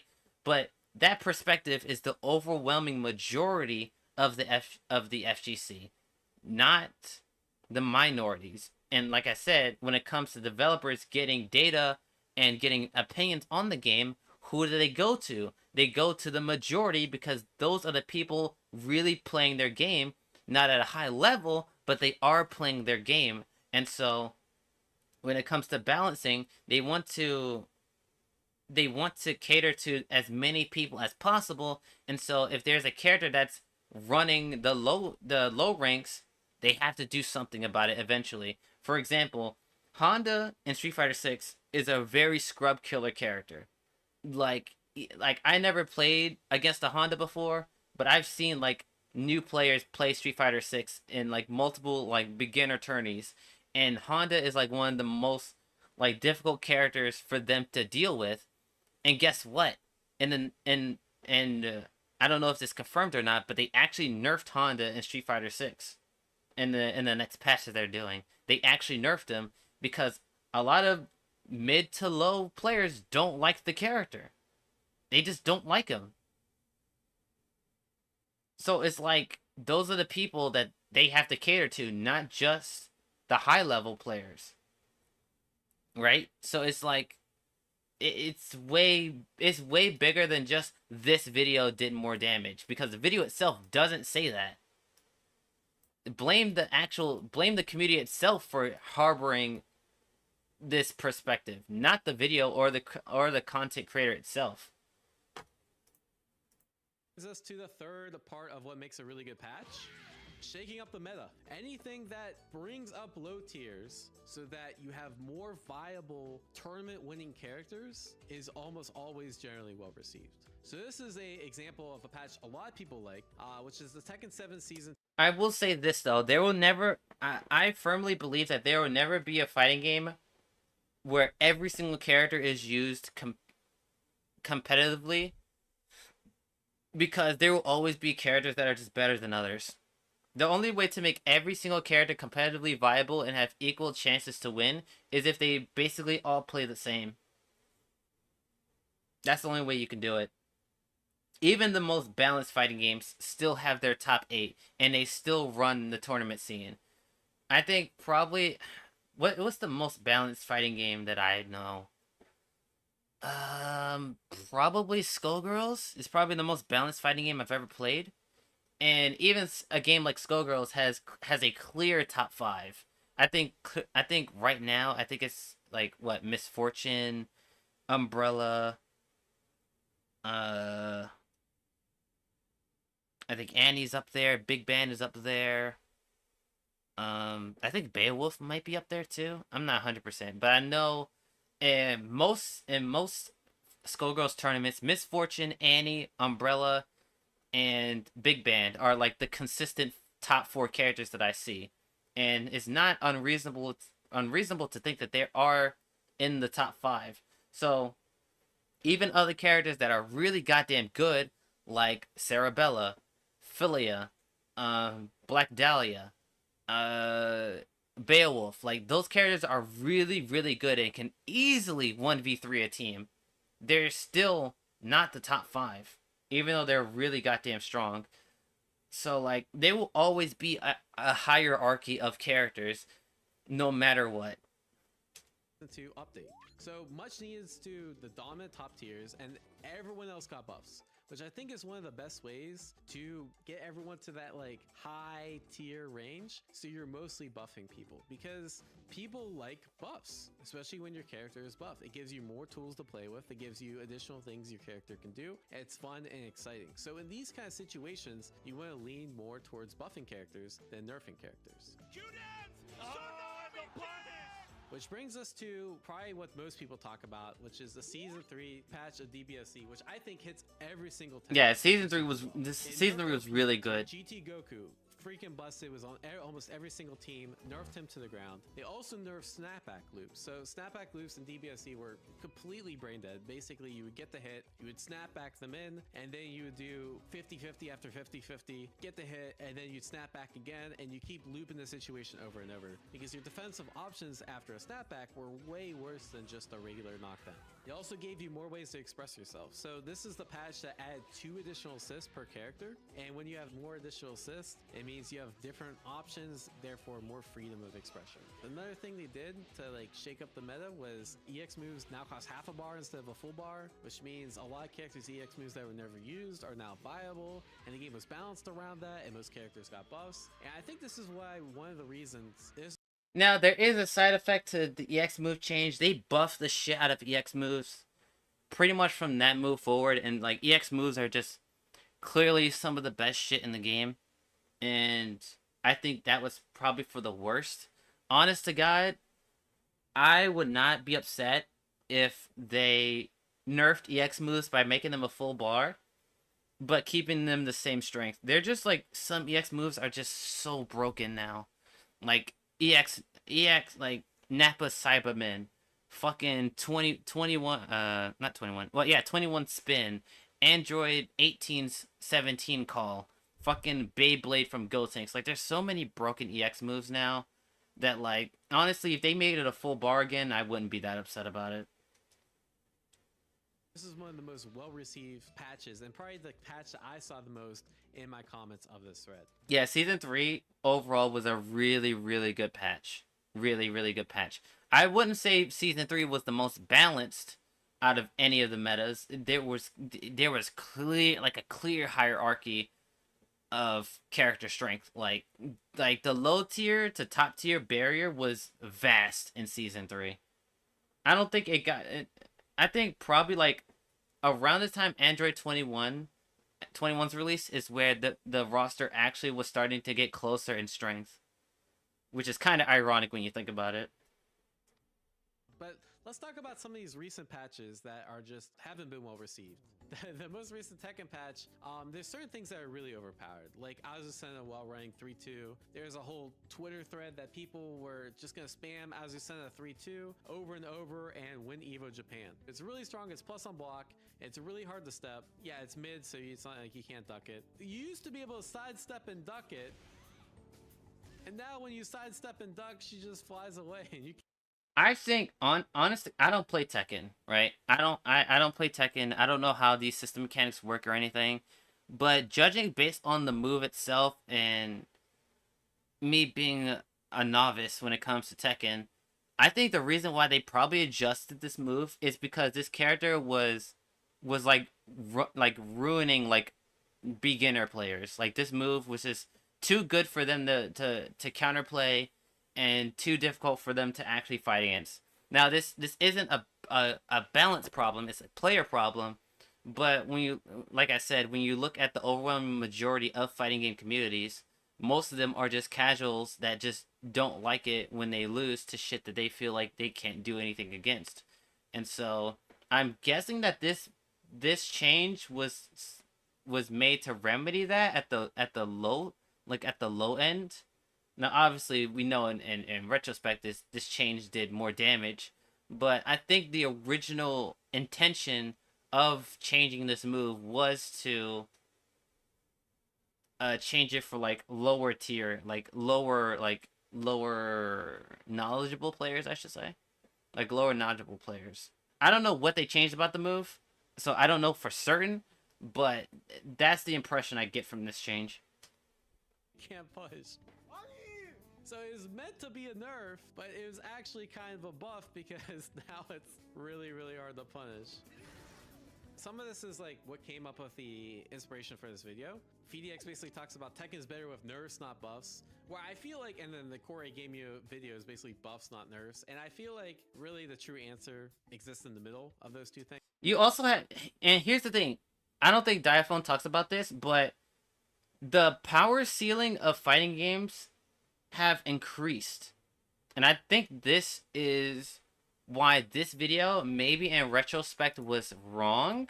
But you have to remember that, like, I'm a newer fighting game player, so I don't have like 100% like validation on this particular topic.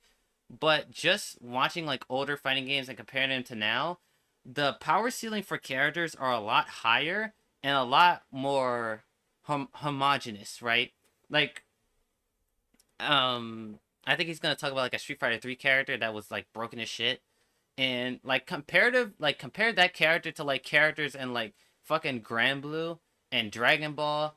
Like they look, and I've never played the character, but they look like if they were put into that game, like yeah, they would be top tier, but it wouldn't be like, oh my god, this is so dramatically different. Like characters in older fighting games were like broken as shit, but it was the character themselves that were broken, not a universal thing that like all characters could like do that type of stuff. And so like when you have like floppy like or mismatched character balance, it makes it, and especially back then where it was a lot harder to balance patch games because you had to like release a brand new version of that game.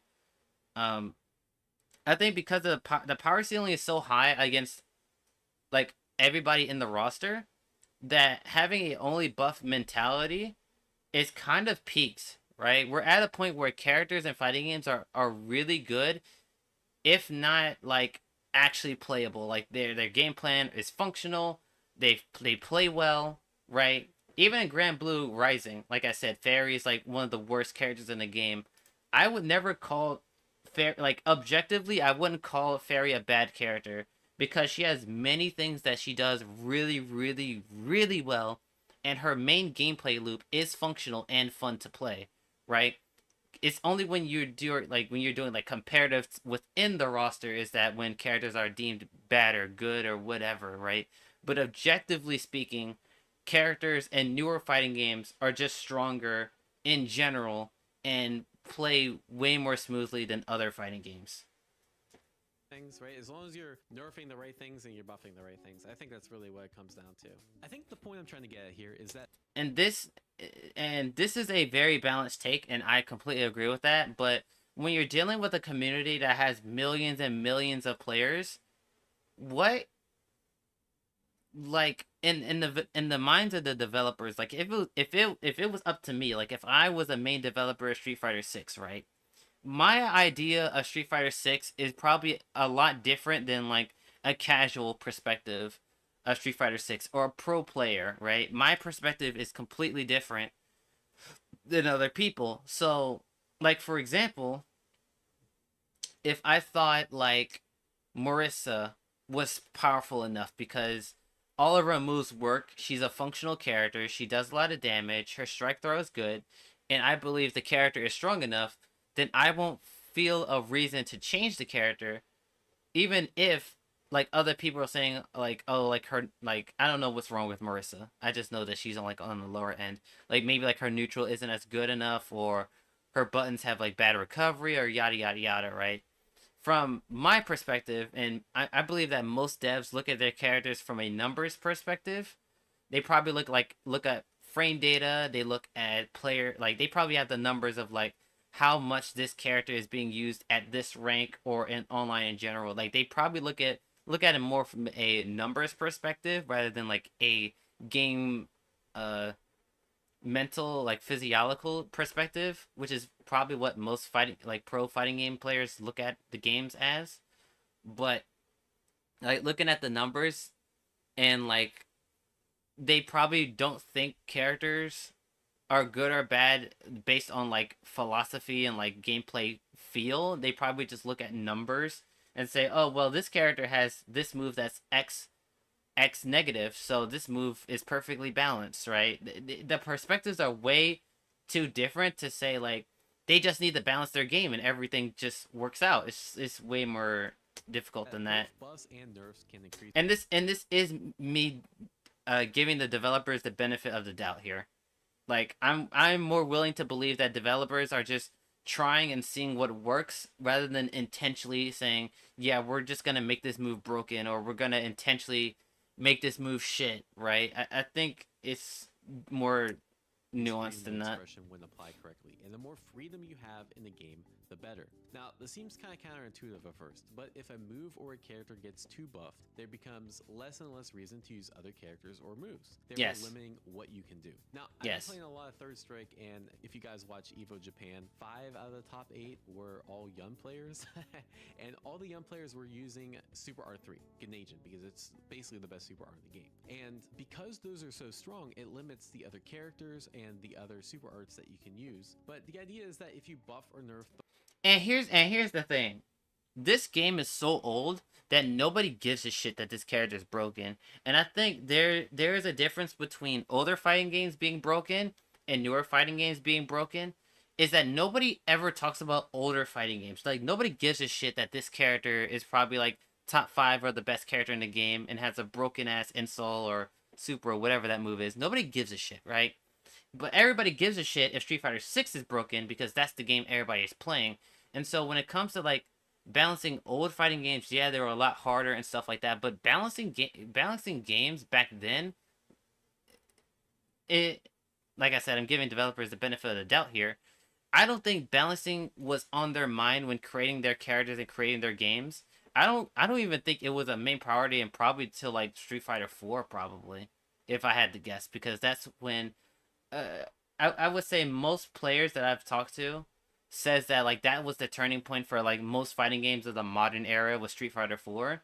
So I would have to guess from that buffing and nerfing and players asking for buffs and nerfs really started with Street Fighter 4 and probably at its latest Street Fighter 5 and onward, right?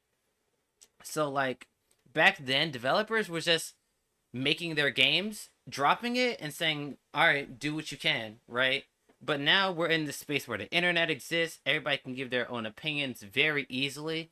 And so, like, when you have, like I said, you have so many opinions from different players, what does balance actually mean? It means different things to everybody, right? My balance for Dragon Ball FighterZ looks different from any other pro player, like Cloud or Nitro or like any other pro player. Balance looks different to other people within my own squad. Like if we were all playing Dragon Ball at the time, like what Eldo or Pretty says is balanced probably looks different than what I say is balanced for the game. So like there's so many different perspectives, and like I said, there's millions and millions of FGC players that devs have to like have so much wiggle room to balance their game, because regardless of what changes they make, somebody's going to be upset. Somebody's going to be mad. Somebody's going to go on Twitter and say, oh, this game is ass because they buff a character that I don't like, or they didn't buff my character enough, they still feel like ass. Like, you will never, ever, ever be in a situation where a game is completely balanced and that everybody agrees that this was a good patch. Like, even in patches like Fighter Season 3, there were players that said Season 3 wasn't that great, especially in retrospect. I've seen it before. So, like, you're never gonna make everybody happy with a patch. And like I said, with so many differing opinions that can be accessed so easily, the wiggle room for developers to like make intuitive changes or like make changes based on like how they feel about their game. It's just like they don't really have that much wiggle room. It's pretty much you buff and nerf whatever the community says, or your game is gonna die within weeks. Like it's just that simple. And I don't think that's necessarily fair, but that's just how it is. The right things that are overused or underused, it helps equalize the power level, and it makes making more types of decisions viable. All right, 2 other patches I want to talk about. The second patch being Mortal Kombat 1. So if you guys remember, I followed Mortal Kombat for a while, basically until the first huge balance patch. And if you guys remember the first big tournament, let me see if I think it's ECT. One, they nerfed Baraka, which is weird because Baraka is I don't know anything about Mortal Kombat, so this is completely... There was like one Baraka, and they nerfed Baraka because everyone was complaining about the character. Where realistically, it was like Raiden and Johnny Cage were like the main issues, right? And they didn't really touch those characters. The other issue was there's 2 really dominant cameos. There's Cyrex cameo and Kung Lao cameo. And they nerfed Cyrex cameo. They didn't buff any of the other bad cameos. So what did that mean? Everyone just switched to Kung Lao. Yeah, they had some really bad patches. And then the third patch, Grand Blue Fantasy Versus. People say COVID might have killed this game, but one of the biggest things that killed this game was actually Season 2 of Grand Blue Fantasy Versus. One of the worst strategies I've ever seen. I don't know anything about this. One, they kind of fucked up. They released a balance patch like every month. But this patch was basically all nerfs. Startup is now... Yeah, I will say this. Let's go back. Every month. But this patch... My life. So one, they kind of fucked up. They released a balance patch like every month. But... This is really important. Having balance patches be a regular thing, or have them be like very close in proximity, is a bad thing, right?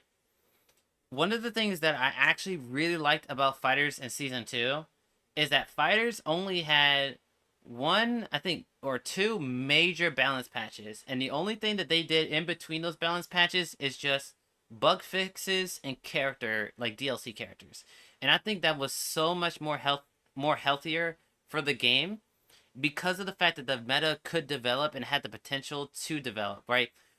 GT Goku, we all know, snap meta, we know, was really oppressive and pretty much solidified.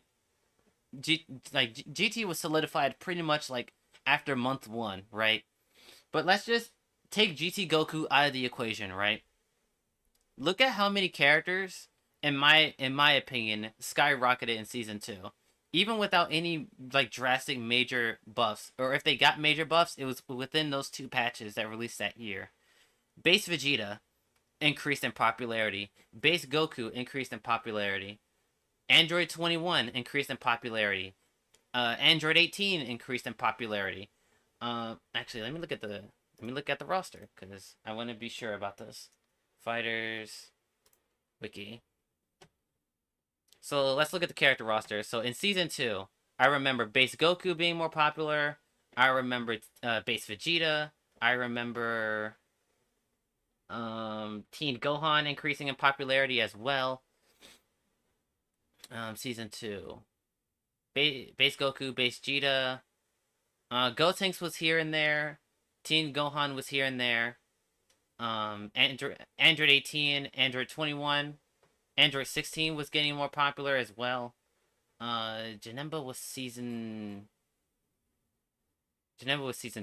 Janemba didn't really get popular till Season 3 though. Kefla was relatively played. So like there were many characters that just over time of just playing the same patch forced players to like think outside the box and play other characters. Piccolo is a great example. Like Piccolo was not that used in Season 1, to my memory. I think Hook and God was like the only person that played Piccolo. But like in Season 2, Season 3 onward, like Piccolo like risen in popularity a lot. And a lot of it did have to do with Snap being a de facto mechanic and way to win. Piccolo, Gotenks, Android 18 were snap meta gods. Like they were the best to do it, right? But just character strength on their own, Piccolo, Gotenks, like all these characters had their own individual strengths outside of like system stuff that they could do that just raised in popularity. And so when you let a game linger on for a good amount of time, players will just naturally just force themselves to like play other characters outside the meta to just either shake things up or just try to find another answer to things. Like, remember back when Lab Coat 21 was the best de facto number one in the game? Now she's like probably like top 3, but like when 21 was the de facto number one in the game, there were so many people trying to find counterplay characters to Lab Coat 21. I saw Cooler, I saw Janemba, I saw Zamasu, I saw Roshi. Like, I've seen so many characters and so many players say this character is the counter to Lab Coat 21, or this character has a favorable matchup against 21. And that's honestly, most of the time it didn't work out. But there were characters that were good at fighting Lab Coat 21. Zamasu, I think Roshi's pretty decent at fighting 21. Cooler didn't really make it. Like, everybody said Cooler was a good counter to Lab Coat, but like nobody really like committed to it. But Janemba was pretty good at fighting 21. Like, there were so many characters that just naturally players just found other answers to 21. And because they didn't have a balanced patch to rely on to nerf 21, they were like, fuck it, we're just going to find other ways of fighting her. And so, in Granblue's case, and if what he's saying is correct, that like every month they did a balance patch, there isn't enough time to accurately make counterplay or to accurately play the actual game because they're constantly changing things. So, I'm more of the opinion of 1 to 2 big balance patches a year and just let the game rock. Like, even for Street Fighter 6, right? If I was playing Street Fighter 6, yeah, I'd be sick of like the Ken JP meta. But look at like how many characters changed within that time frame. I remember when everybody had a high opinion of Manon. Everybody had a high opinion of Marissa early Street Fighter 6, but now they're like within the mid to low tier. I remember people saying Blanca wasn't that good, or JP wasn't being that good, but now Blanca and JP are like, what, top 5 now? Like, everybody's like, yeah, Blanca and JP are really fucking good characters. Like, you need time for these things to accumulate and to like form good and balanced opinions around. And so, in Granblue's case, of them constantly balancing the game every month, they couldn't really dig their heels in outside of like obvious characters that were like broken, right? So this patch was basically all nerfs. Startup is now slower, bigger hurt box, increased recovery. Startup is now slower. They basically just nerfed the shit out of everyone and pissed everyone off instead of buffing characters to make the game more fun. So basically, it limited the amount of tools that people could use. And then they introduced this character to the game, Belial, who basically was fucking busted. They acted like he was in Season 1 and everyone else is in Season 2. So this character is freaking busted as hell. And it took them forever to nerf him. People were actually calling for this character to be banned. Alright, this has nothing to do with the video, but I actually like Versus UI more than Rising's. I love this UI. This UI looks way cooler. Actually, I know this has nothing to do with the video, but I want to look at Rising's UI. Let me just pull up like a Rising video. Let's go to my channel.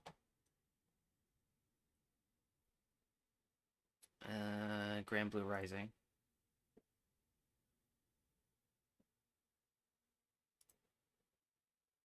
Yeah, I like Versus UI way more. This looks way cooler than this shit. Look how more bland it looks. Man. Yeah, Rising's UI, and particularly like UI when it comes to like in-game, looks way worse, man. Holy shit. This looks way cooler. Alright, anyway. Let's continue. Like, that bad. No one's calling for Nier to be banned. No one really called for Swiftmaster to be banned. People are legitimately calling for this character to be banned. He was so busted. They've nerfed him like 5 times since Rising, and he's still like top 5 or top 10 in the game. Yeah, shoutouts to that character, bro. That character is crazy. Anyways, yeah, that's what I think about patches. I really hope fighting game developers get this shit right, because it is frustrating playing on a bad patch. It kind of kills the vibe from the game, and good patches can really increase the longevity. So I think this topic is really important. It's really near and dear to my heart. But basically, the TLDR is give players more freedom in your games, and I think your game will go far. I think I. Alright, so that's basically the end of this video. There is something to be said about giving characters too much freedom. I don't necessarily agree that every character should have, like, the freedom to do whatever the fuck they want. I do think archetypes are important for a game's health. For example, like, in particular, actually, this is a good way of bringing up my older video, a video I did on Fairy, but giving characters more freedom is important, but they should keep the character's identity intact, right? Let's go to videos.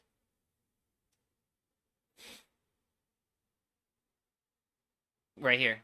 Nobody watched it, but my How I'd Fix Fairy video, and particularly, I focused on making Fairy a stronger version of herself rather than her giving her more freedom to do whatever she wants, right? I didn't want to make Fairy into a fucking rushdown that had long-range pokes, right? I tried to keep her zoner-like persona or identity intact while just giving her, like, quality of life buffs, right? So developers have to be very careful in giving characters more freedom, and that doesn't equivalent to make every character good in every scenario. I do think that there is an importance in making Fairy very bad at close range combat or very bad on defense. The things that I have an issue with Fairy has nothing to do with her weak points. It has to do with the thing that she's good at isn't good in the game, or it's just not strong enough to where she has a really good presence. And so I'd focus on, like, making what she already does better rather than try to cover up what, like, intentional weaknesses that she has. I do recommend this video. I know it's long as fuck, but I literally go into detail in pretty much almost everything about Fairy. And yeah, I really hope that you guys check that video out. But man, we're almost 2 hours into the stream. But overall, I agree with both videos. Both videos takes a very nuanced way at the buff versus nerf scenario topic.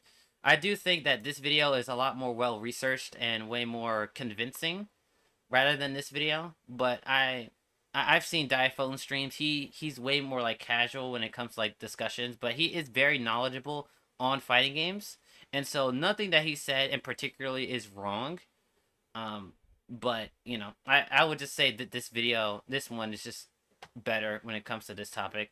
So I'm just gonna go through a couple of comments, both quote retweets and just regular comments, and see if I agree or disagree with anything. But just starting off with, like, the actual main thing here is I overall probably disagree with this.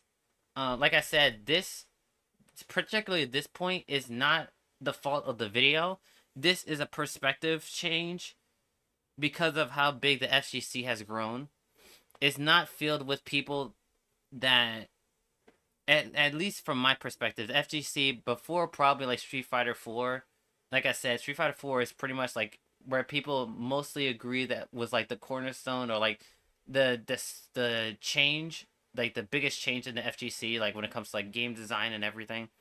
So with Street Fighter 4 and like games onward, the player base has grown significantly, and so we have more perspectives, and with those more perspectives comes more casual players. And like I said, they don't really have like the nuance to say like, oh yeah, this move have proper counterplay, but we can adjust it here and there. No, they're like, nerf this thing because I can't deal with it in the game. The developers need to fix this problem because I don't want to deal with it. Right?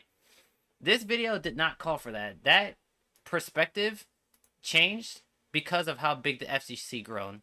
It has nothing to do with the video. Now, I can see an argument of the title and the thumbnail being provocative and maybe like maybe giving like the first idea of this, but like the video itself and the guy who made it, if you actually watch the video, didn't advocate for stuff like this. So I don't agree with that perspective, but I do agree that the no nerf only buff mentality is not healthy for most fighting games. That's something that we can all agree with, I think. So let's just look through some of the responses, and then we'll start our Ultra Rumble portion of the stream. We'll probably look into these for like maybe like 30 minutes or so, because I don't want to spend too much time on this. I've experienced too many games getting power crept into being more frustrating than fun. I can see that perspective, but you also have to understand that like, because fighting games are just way more popular and have more people playing them, and system mechanics, I don't know if he means like power crept in terms of system mechanics or characters, but system mechanics are just a lot more stronger than they used to be. Like even fighters system mechanics are way stronger than season 1 compared to season 4. So I think that's a big topic of contention, is just power creep in terms of like system mechanics, because I think that's really important as well. It's such a funny mindset to have, because for example, no amount of buffing Potemkin will stop Happy Chaos from being Happy Chaos. Yeah, that's a matchup thing. Like, no matter how much you buff Potemkin will always be weak to characters that excel in neutral. That has nothing to do with buffs or nerfs. That's just archetype, right? Unless they gave Potemkin a fucking teleport, like a fully involved teleport, like he's just always gonna be bad when it comes to like fighting characters that excel in neutral. That's just a matchup thing. By virtue of being unique, there will be just some characters that need to be toned down once we find out how powerful they are. Yeah, I can agree with that. Like, finding character strength takes time, right? Keats' philosophy on nerfs is the best. I don't know who that guy is. Instead of nerfing what the community complained about, they spend months analyzing Jago to figure out the real problem wasn't his healing, but the fact that he had options to contest people at every distance, so they nerfed Wind Kick. I'm not familiar with this scenario, but yeah, like I said, finding out what's good and what's bad about a character does take time. And so like preemptively nerfing a character in the wrong way can actually do more damage than leaving them to their own devices. Now this video is more of a symptom of how common this opinion is across gaming overall. It's not obvious why it's short-sighted. It's a short-sighted take. It's not obvious why it's a short-sighted take either. So it feels like common sense. Well, it's because, number one, like I said, the community has grown in size, and most of that comes down to casual players. And so, like I said, most casual players don't want to find solutions to their problems, because they know they can just complain about it on Twitter, and eventually devs will just have to cave in and say, okay, fuck it, we have to do something, right? So I think it's a symptom of just, I think the buff versus nerf scenario just comes down to like the community just being bigger in size, and so there's just way more perspectives to take into account. It's kind of insane how much one video essay favored by the algorithm can ruin the discourse of an entire topic forever. I don't know anything about the algorithm and how it was pushed out, but yeah, people like having their characters buffed. That's not a controversial take. People like having their characters buffed. They like having more options to play the game. Like, of course, a video about buffing characters are going to be more favored in the algorithm because people like having their characters buffed. But the video essay itself, because we just watched it, didn't advocate for only buffs and no nerfs. That's not what the video said, or was the implication. This video was definitely a mindset in the FGC, and I think the devs listen to the FGC about what they want, and I feel like that affects the games we play today. Exactly. I completely agree. That the devs listen to the FGC, they listen to their communities, and if the community says buff this thing or nerf this thing, more often than not, they will do that thing. And like I said, community has expanded. There's way more casual players than pro players, and so most of the nerfs and buffs, most of the time, are relegated to casual players. Agreed. This applies to beyond fighting games as well. I will say this does apply to other games as well. I'm not an Overwatch player, but I watch Overwatch content creators, and a lot of people, especially in this whole like 5v5 versus 6v6 debate that's going on right now, there's way more people saying buff X character than nerf X character, right? Like I said, players love more options. They love they love having their character be stronger, right? So it's not just this video was just advocating for this. I think it's just common sense that just people just want more options. They want to feel stronger when they play. I would really would you really have an issue with them buffing Zangief, Ryu, and Lily, possibly buffing Jamie or Manon while nerfing no one? Is Ken and JP really needing nerfing?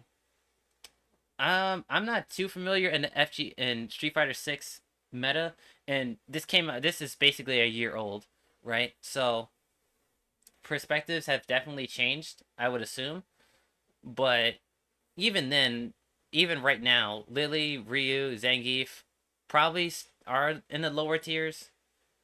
Jamie got some changes, so he's a little bit better than he was before.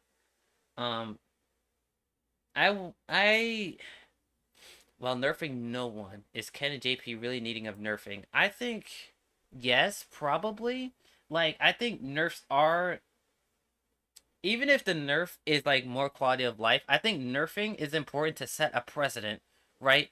For example, Dragon Ball FighterZ released multiple of patches where they only buffed, they never nerfed anything, right? And so that set the precedent of the devs are willing to only buff the game and not touch anything else, and that's very dangerous, which is why Dragon Ball FighterZ was one of the worst communities when it came to the only buff and only nerf mindset, because even before Bandai took over the balancing when it came to fighters, there were patches by Arxis where they more so buffed than nerfed. And so that set the precedent of, like, buffing is more valued, and buffing is a way more occurring occurrence, right?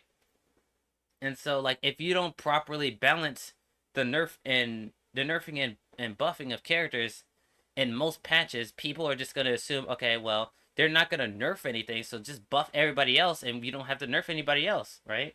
So, like, there has to be, like, an equilibrium, like, within every patch. Like, not every patch has to have the same amount of nerfs or buffs, but I think having a good amount of nerfs are important in every patch, just so it doesn't set the precedent of, like, we're only gonna be buffing characters.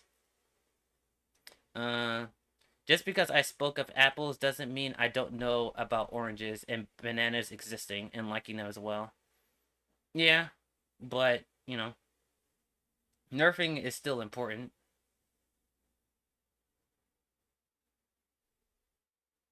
I don't know who he's referring to with this, so I'm just going to stay out of it.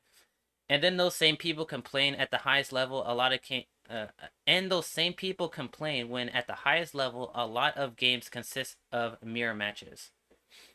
Well, even older games had lots of mirror matches. Like, in the example of Diaphone and in this video, talking about that one Street Fighter 3 character it was like 5 of him in the top 8, right? So, like, there will always be consistent top tiers in fighting games, no matter what. It's just the nature of fighting games. But, like, mirror matches existing isn't really an issue in my eyes. Like, even if, like, I think Street Fighter 6's Evo was, like, what, like 4 Lukes or 4 Kens or some shit. It was like heavy lopsided. But it wasn't an issue to me because I was way more interested in the players themselves than the characters. Once again, this is more the casual versus the pro player perspective, right? I think most pro players don't really give a shit about mirror matches. They care about who is actually in the tournaments and who's going to win. But of course, casual players don't give a shit about the players. They just want to see their character win something, and they feel like, oh yeah, my character is super good. I'm totally good at the game. Or if their character is not played, it's like, oh, my character sucks. They need to buff my character so they can make top 8, right? It's different perspectives here. Thankful to see someone both recognizing the video is nuanced and what people took away from it was incorrect. Previously, I've seen people say the video itself is the problem. Yeah, but like this, because of this, I'm not completely sure that his intention was saying like this video was actually good. I don't know. Maybe I'm looking way too deep in it and he actually did mean that this was a good video. But like this to me just seems off. I don't know if he, I don't know. Maybe I'm just looking too deep into it. It's crazy because the video talks a lot about the consequences and how some things should be properly nerfed. I guess everyone just fell asleep past the first 3 minutes. Yeah, but that's common. Like, even in videos that I post, most people don't stay for, like, longer than, like, the first 5 or 3 minutes of the video, right? Unless you're incredibly entertaining throughout the vast majority. But, like, this is way more informational than, like, entertainment. So, like, this... Yeah, you can even see here, like, there's multiple dips. Like right here, you can see a dip of viewership. And then there's, like, a huge spike around here. So, like, yeah, that happens. I don't think people form their opinions based on YouTube videos. They form them based on the experience they get from playing the games. Yeah, this is, like I said... The viewership of this video is probably vastly smaller than what it's saying here. Like I said, it's probably like less than half of this number of people that actually saw the video. I would assume that most of the views of this video are just repeats. And like I said, there's more than like 1 million FGC players or just people that just play fighting games in general. So yeah, I agree that most opinions on fighting games are formed based on the actual game itself and not this video in particular.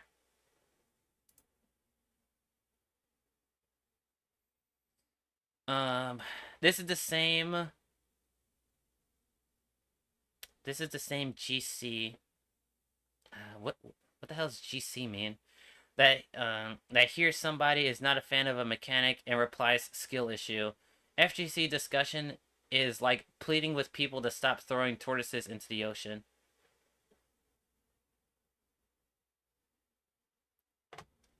This is the same GC that I hear somebody is not a fan of a mechanic and replies skill issue.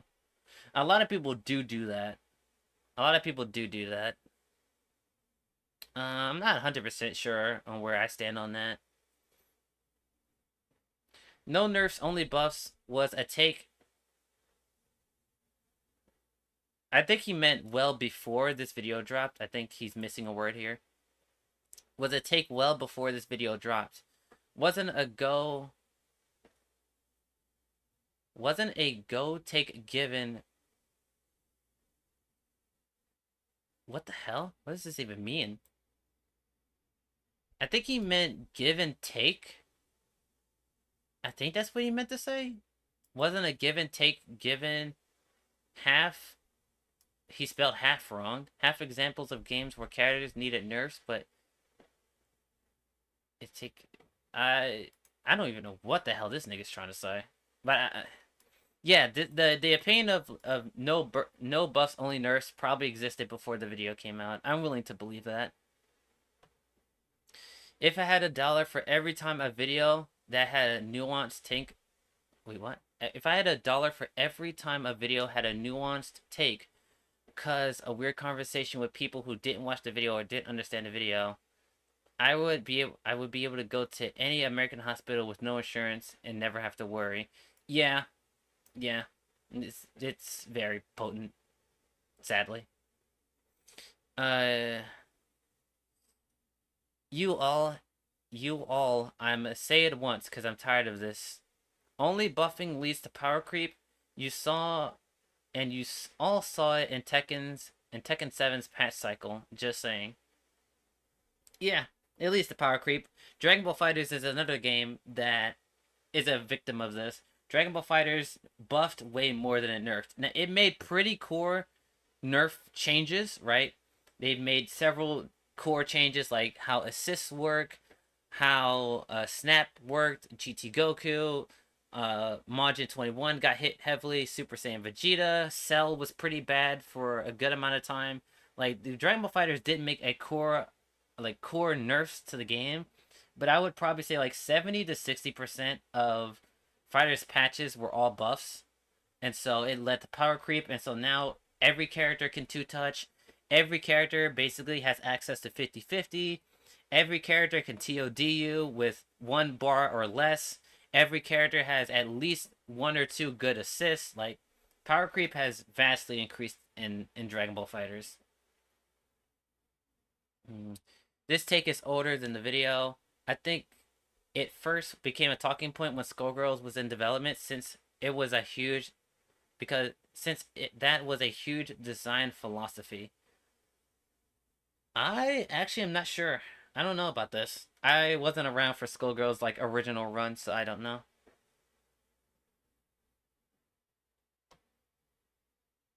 Should have just adapted.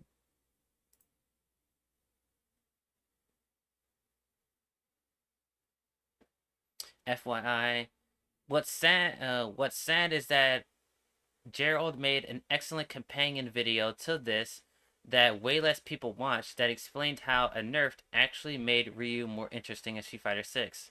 Well, this video even covered that, right? Even the video itself even covered Street Fighter 4's change to Ryu.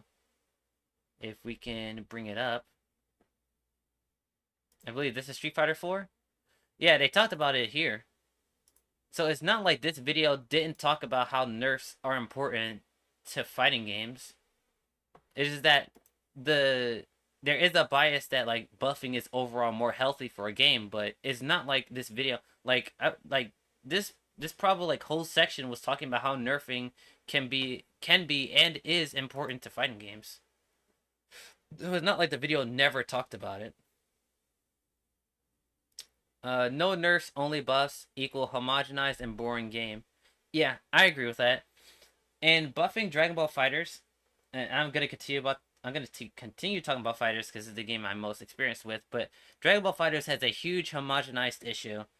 Every character can super dash off a beam, making neutral far easier than it should be.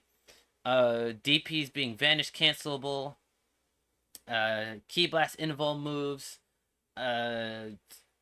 C assists, like there's way more homogenized mechanics in Dragon Ball FighterZ than it was at launch, and so I can see where people are when people just say, oh yeah, the only way to win neutral in Dragon Ball FighterZ is just the super dash assist, or when people say the only way to win in FighterZ is just to run fusions or run a barrier, right? I can see where people are coming from. FighterZ is way more. There's more to it than just that, but I can see where people are coming from. I just want to be able to use Kimberly combos into special without being punished for doing the correct thing. I don't know anything about that. Some stuff definitely needs nerfs. Dragon Ball FighterZ is the perfect example. So many broken characters. I mean, they buffed way more than they nerfed. So he blames this video for DNF Duel. I don't really know what the comparison is, because even in the earliest days of DNF Duel, most characters were bad. A lot of characters weren't that good in DNF Duel. Like, of course, you had the top 5, which was Swiftmaster, Striker. What was that one guy's name? It wasn't Troubleshooter. Let me look at DNF Duels. There was like the top 3, top 5 that DNF had, but everybody else weren't that good. So we're not counting like the DLC characters. So like the top 5 at the time was like Swiftmaster, Striker, where is she? Striker, Crusader was up there, Dragon Knight, and Hitman. So those were probably like the top 5. Everybody else was not that good. Like Inquisitor wasn't that good. This guy wasn't that good. He was bad. She was bad. She's terrible. Well, she was terrible. This character was bad. This character was like kind of mid.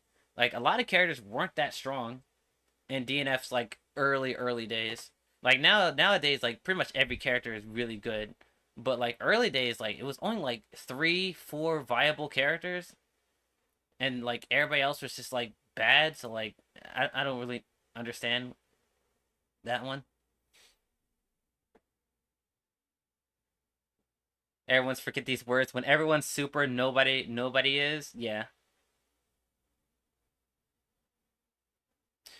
The video is great and opened a lot of discussion that's immediately drowned by people only seeing the thumbnail. Exactly. That's exactly my point. The video is not to blame because the video itself is actually good and has nuanced opinions and isn't as one-sided as most people think it is.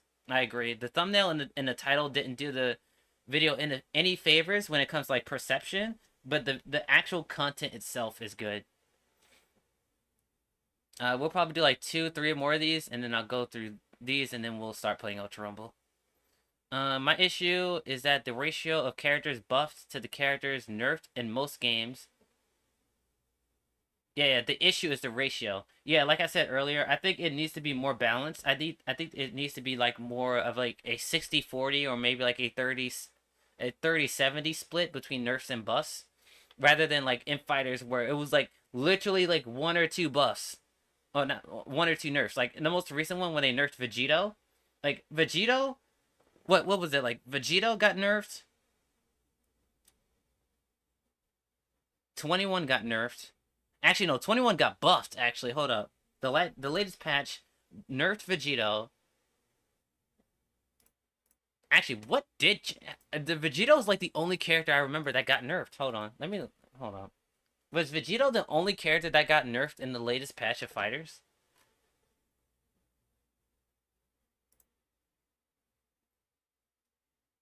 $16 got buffs. He got buffs. He got buffs. He got buffs. He got buffed. Baby got buffed. Tien got buffed. I remember he got some good changes. Trunks got buffed. He got buffed. Buffed. He got nerfed. Buff. Yeah, was the only character that got nerfed was fucking Vegito? Hold on. Mega Ball Fighters 1.333. Patch notes. Is Vegito... I legit don't remember. There's no way the only character that got nerfed in that patch was fucking Vegito. No way. Buff.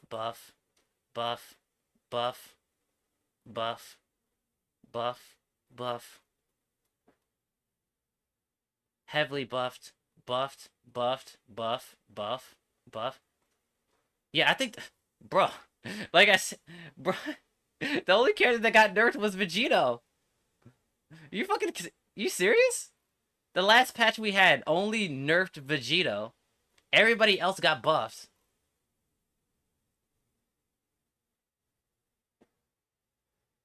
Even Android 17 got buffed. 17 got buffed. GT Goku got buffed. Gogeta Blue got buffed.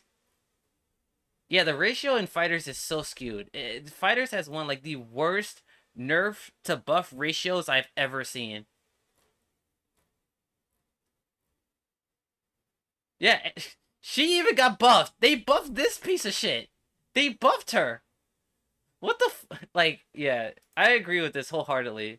This is probably the most true comment out of all of these. The ratio. The ratio is so skewed in fighting games now. Yeah, what's up, Eldo? So where do I stand on this issue? I'm more of the buff. Buff is more important than nerfs, but I understand that nerfs have to exist, and I think that now that the power dynamics of fighting games is vastly different, then I think nerfs has to be more available. The ratio has to be a lot closer now.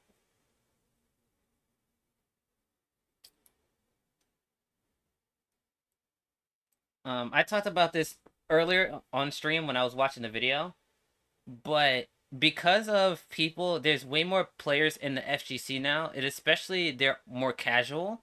They don't have the nuanced opinion that, like for example, UI Goku. I used him a lot in today's stream. UI Goku. There was counterplay to UI Goku when he dropped.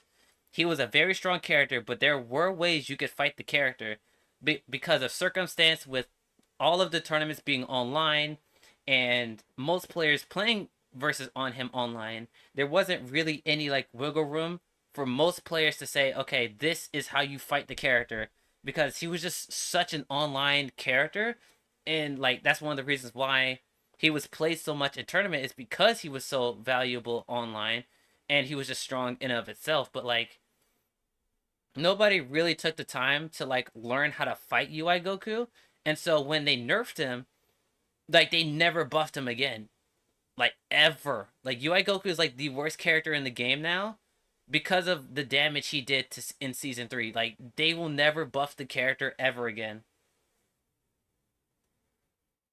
Like they'll never buff UI Goku that dramatically again.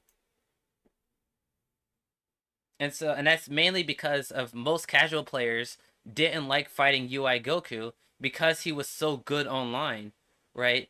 So, and like I said, the vast majority of the FGC are casual players, and so when the majority of your player base is saying X character is too broken or X character is too strong, well, the developers have to deal with it, right? Regardless of it's true or not.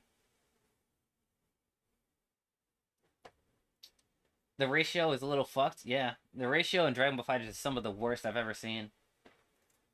And like MK, the patch is mostly buffs. Yeah. Although the few nerfs were definitely needed. Yeah, I can send you the video. This is the original video that talks about it, but then Diaphone also made a video about it. So I can send you the videos later on. Bro was actually better on delay based. Exactly. UI Goku was so much stronger on delay based netcode. It was actually fucking crazy. Like he went up I wouldn't say 2 whole tiers, but he went up a tier because you played him on delay based netcode. Universal buffs or changes are hailed as the ultimate fix, but a lot of times it leads to top tiers being stronger and low tiers getting weaker. I think red focus or with building meter in 3S. I don't know what this is. But yeah, universal buffs can be a good or bad thing. Universal buffs mostly comes down to system mechanics. And like I said before, system mechanics are just a lot more stronger than they are in older games. And so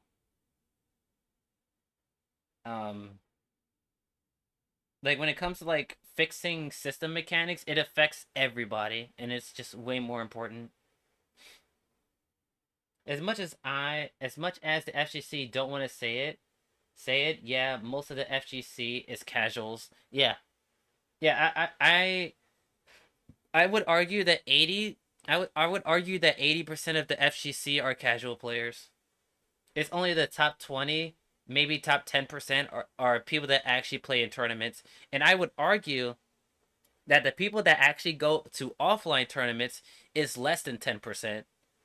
Most people that play in tournaments are online players, right? Online tournaments and stuff like that. I would say that they cover the vast majority of that 20%. And I would argue that only like 5% of the FGC actually plays in an offline competitive setting. Of course, I don't have numbers for this, but that's how I feel about it.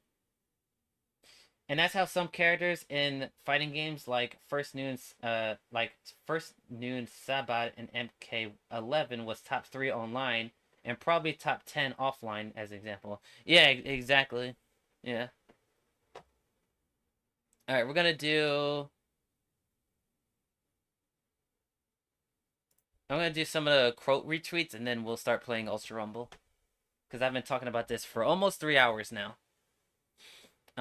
Stellar Point, but also Midwit is such a banger turn. Okay, this has nothing to do with that. No one says this. No, this isn't true. A lot of players, especially casual players, actually do believe in the mentality that no nerf only buff is a healthy way of balancing fighting games. I've seen that in particular that phrase being used multiple times. There's definitely people that believe in that. I used to believe in that. I used to believe. I would say from season 1 to probably season 3, around the time UI Goku came out, I actually believed in this mentality. I believed in this mentality that developers should be focused on buffing lower characters and not nerfing top tiers. I actually believed in that mentality. And it was only until season 3 of Fighters when I realized that that wasn't it wasn't correct or healthy for the game.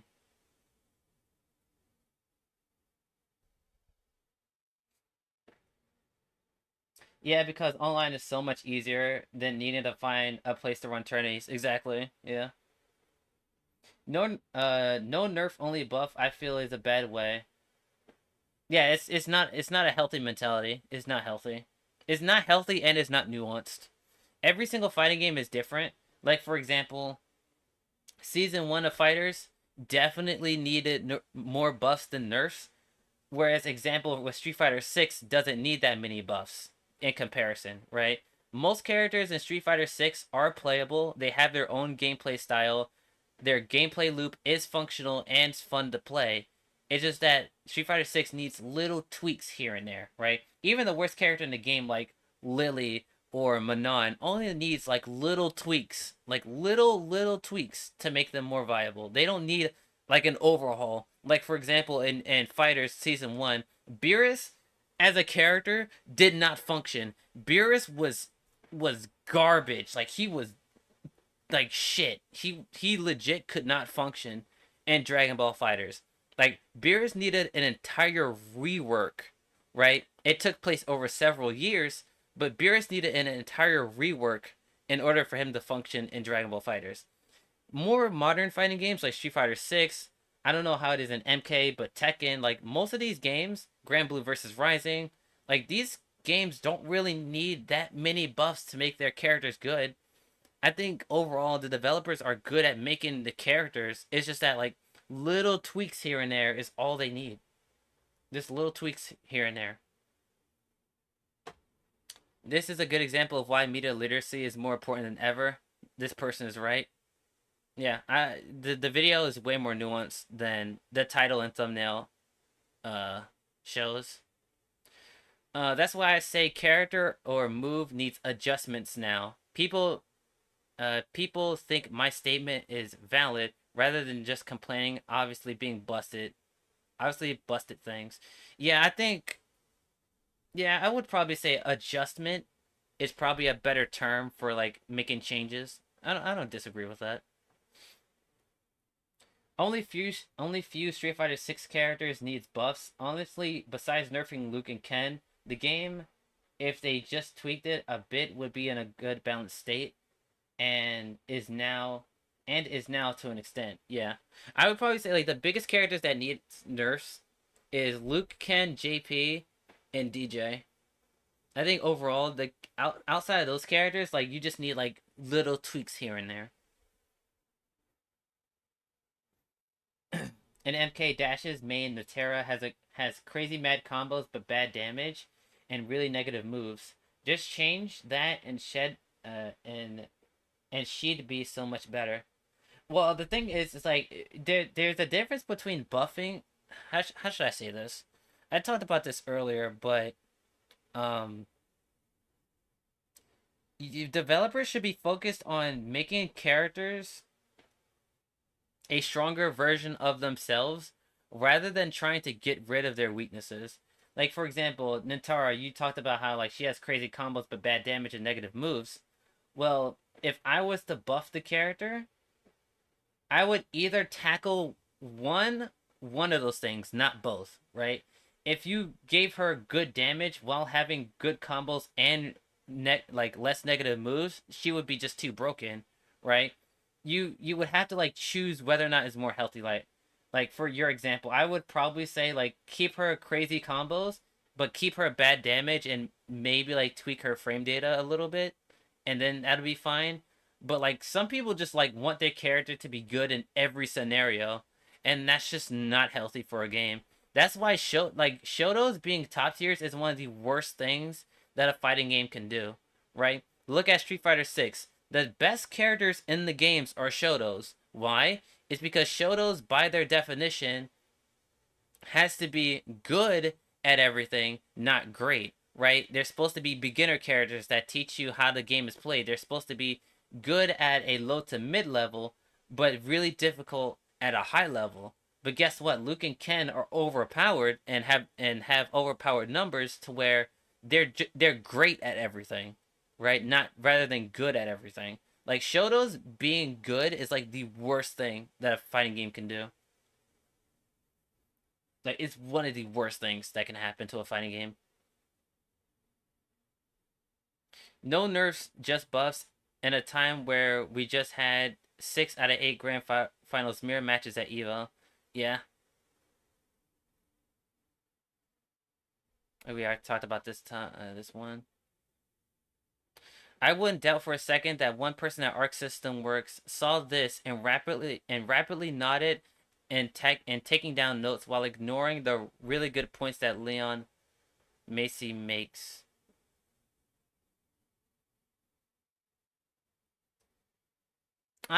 Yeah, Arc System Works has really bad nerf to buff ratios. Guilty Gear Strive, Dragon Ball Fighters, yeah, their ratio between nerfing and buffing isn't that great. Ryu in Street Fighter 6 is the perfect example of what they should be like. The reason Ryu sucks is because he's an honest character in a game full of dishonest characters. Yeah, exactly. Exactly. I completely agree with that.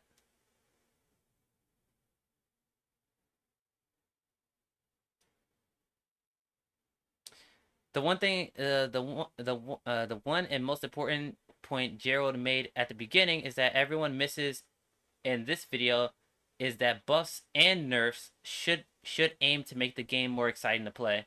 Exactly.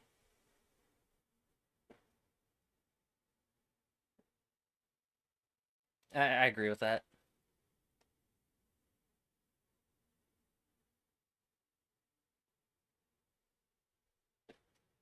Buffs are fun content, but consistently inflating the game's overall power level warps its identity over time. It also can translate to essentially buffing every character into some semblance of homogeneity. That's so hard to say. But yeah, I was talking about this about fighters earlier. Like I said, every character has super dash into beam. Every character can vanish cancel their moves. Every character has some form of projectile invincibility. Every character can 50-50 you. Every character can 2-touch you. Every character can TOD you with less than 1 bar of meter. Like, Fighters is so much more homogenized than what it was at the Season 1 to Season 3 level. It's just fucking crazy. Like, Fighters is probably in its most balanced state it's ever been. But when I tell you that most characters play similarly, I am not fucking joking. Like, I can maybe count, like, maybe 5 characters that play any, like, different. Roshi plays different than most characters. Frieza. Kid Buu. Ginyu.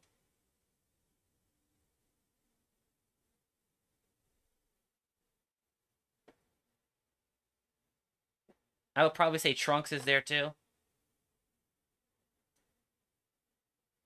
I'd put Cooler up there too. Hit. Yeah, everybody else plays relatively the same. Everybody else plays relatively the same. So there's only like, what, 5 characters? 5 characters that actually has like unique identities to themselves. Every character on this roster outside of those characters want to 50-50 you into a mix-up into TOD and kill you. That's literally every character's game plan. Roshi can do that. He can 50-50 you, but Roshi is way more neutral based and baiting out things with flips. Frieza is more neutral based with projectiles. Ginyu is resource based with Ginyu Force. Kid Buu has really weird normals, and so his neutral is fundamentally different than most other characters. Cooler is really big and really slow. Yeah, everybody else plays the same. Everybody else plays relatively the same. And that's because system mechanics exist, like very powerful system mechanics exist. Every character, just the power creep over time. Like a lot of characters and fighters play similarly. Patch days are supposed to hype you and jump back in. Yeah, but you know, everybody has their own perspective on like what's a good patch and what's a bad patch. You know, Videl, no, I wouldn't say Videl plays uniquely out of everybody in the roster. I would probably say the only thing unique about Videl is that she doesn't have a reflect, but I don't think that's a significant enough change to where you fundamentally play Videl different than like Vegito or fucking SSJ. Like, she still has a really good projectile. She has a DP that she can whiff cancel. She has access to super dash. She has access to 50-50 plus assist. She has super dash plus assist. She can get SKD off any combo. Like, Videl is not that different. She's not that different. This is in Spanish, so I can't read that. Hot take, but I think this entire channel did irreparable damage to FGC. The entire channel. That I'm curious about. Let's actually see. Let's see what the whole channel's about. I don't think I've seen it. I don't think I've seen any of his other videos.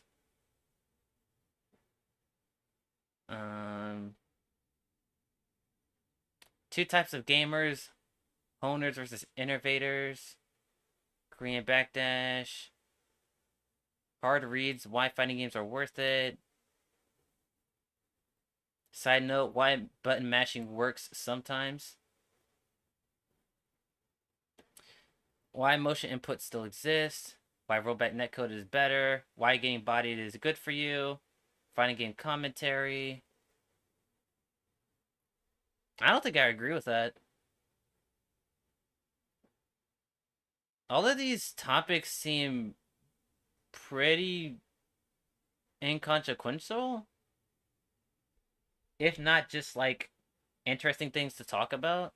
Of course, I haven't seen these videos, so I don't know where he goes into like does he go into depth about these topics or anything, but if this video is anything to go by, like these videos are probably way more nuanced than it probably looks just looking at it from this perspective.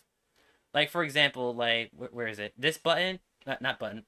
This video probably looks like, oh yeah, this video is advocating for everybody to mash and advocating that developers make more mashy games, but like that might not what the video is about. And even in the title it says sometimes. So like I don't know. I don't know if I agree with that. I learned better in after Tekken 7. It finally showed me the light. I don't know anything about Tekken 7, so I don't know. This 100% core did an excellent job with the video, but people did not get the message properly. Yeah. Yeah, people didn't actually understand what he was talking about. I still think buffs over nerfs, but there are times when you gotta nerf. Yeah, I agree. And irreparable damage to gaming. Like I said before, I don't play Overwatch, but I watch a lot of Overwatch content creators. And with the whole 6v6 versus 5v5 discussion and like the game getting like monthly balance patches, I see way more people talking about how they need to buff characters than nerf characters. So this is just a gaming thing in general. So, and I don't think this video started that discussion. I think that's just always been a thing. It's pretty funny is pretty funny, honestly, considering I agree with the video. But it's even cooler to notice that more than the title, that the more than in the title, did people skip over that? Yeah, yeah. People after buff, nobody look at actually does. How does it look on like the page?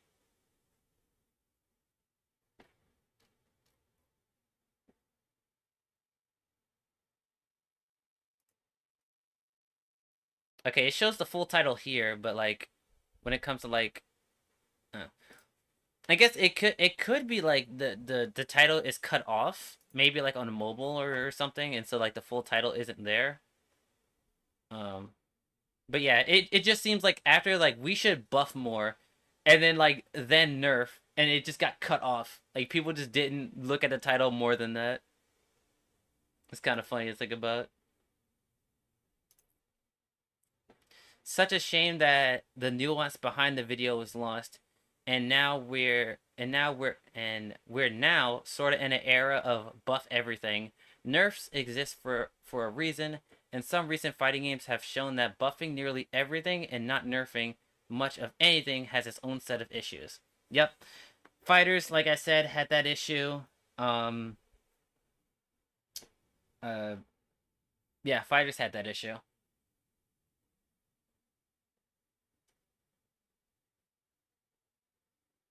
In a game like Third Strike, where characters like Dudley and Ken have pretty complete toolkits, and half of the cast doesn't, this mentality makes a bit more sense than even like 4 or 5 characters needed nerfs as well. In a game like Strive, doesn't work at all. Yeah, like I said, the character strength in fighting games have overall been increased. Like there were older fighting games where like there was like a clear top 5 and like everybody else was just shit. Whereas in today's fighting games, like there's a clear top 5, but everybody else in a roster can be played competitively and do well, right? Even in games like Grand Blue, like I said. Even in a game like Grand Blue, where Fairy is like the worst character in the game or one of the worst characters in the game, if I really wanted to, I could play Fairy in a online tournament or probably not in like a major like Evo or anything, but I could run Fairy and totally win if I'm actually that good with the character, right? I could actually do it. You couldn't do that with older fighting game characters. Like there were characters in older fighting games that you just could not compete. Like they were bad. They were like actually garbage, right? But like in more recent fighting games, that's not really the case. In my experience. I feel like a lot of those videos have caused imparable I don't know why I keep saying it like that. Damage to FGC. You can probably trace a ton of the dumbest possible takes on modern mode to those videos. Is he talking about modern mode in Street Fighter 6? Because that has nothing to do with that. I think he means like modern fighting games. I don't know what the hell modern mode is supposed to be. People started thinking that only buffing you makes the game more fun, and that is absolutely inconsiderate of the game's balance. I mean, buffing is fun, but there's a balance, right? There's a balance that needs to be made. There's such a thing as too much of a good thing. Exactly. If there's too much of a good thing, then it becomes bad, right? If you eat too many fruits and vegetables without eating any meat whatsoever, you're technically eating healthy food, but you're not getting the nutrients that meat can provide you. If you're only eating meat and not any vegetables, then you're not getting the nutrients that vegetables gives to you, right? You got to have a balance of everything in order for you and things to be healthy in general. All right, so I think that was a pretty good discussion. Talked about it for like 2.5 hours. All right, so while I reset up my Ultra Rumble thing, just final thoughts about this topic, and then we'll go on to the game. So, what is my final thought on the buff versus nerf topic? It's way more nuanced than most people say it is, especially from a game dev perspective. Oops, sorry about that. I don't know if you guys heard that.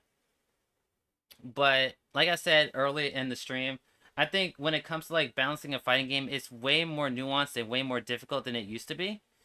And this more so has to do with like the landscape of gaming itself. Like if developers want to make an emergency balance patch that's not scheduled because of a character is just broken as shit, and they want to make a patch, like they have to go through so many hoops to even get the authorization to do that patch, and then they have to actually like know what's actually wrong about the character, because if they nerfed the wrong thing, then the character's not actually fixed, and they have to rebuff the character again or nerf something else and the character's even more worse, or the meta is just not for that character and particularly, and then once you nerf that meta, then another character gets buffed just indirectly. And so like buffing video games is just like, it's just like way more nuanced than people just say it is. Like most people just say, like for example, in Grand Blue, Nier, Seox, other characters like that are running tournaments right now.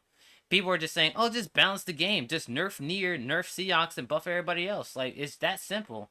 And it's like, it's not really that simple, because once you nerf Nier and Seox, then Belial is the next top tier. If you nerf Belial, fucking, the next character up is, what, Narmaya, probably, Jita, probably. Anila is up there now. Like, there will always be a top 5 or a top 10, and those characters will always be hated. So, like, no matter how well you balance the game, people will always just hate who's at the top, right? Like, everybody will just hate them. Like, if they made Fairy top tier, if they made Fairy the best character in the game, even though she's been ass since the game came out, like, people would hate her. People would not like Fairy. People don't give a shit about Fairy now because she's not a threat, but make her a threat and people will care. So, like, you know, you'll never make everybody happy with a balance patch. And so, like, this topic is way more nuanced than people talk about it.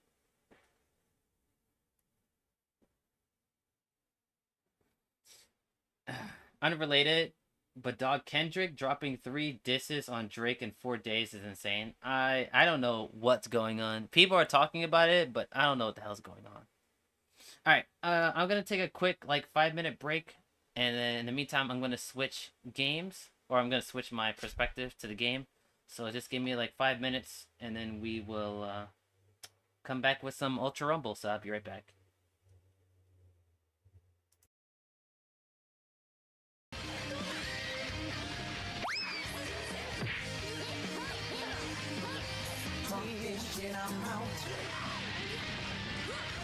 Oh shit, not good.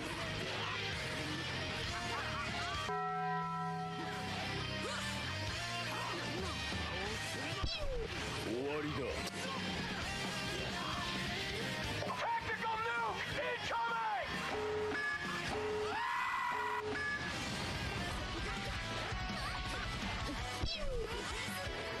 I need help!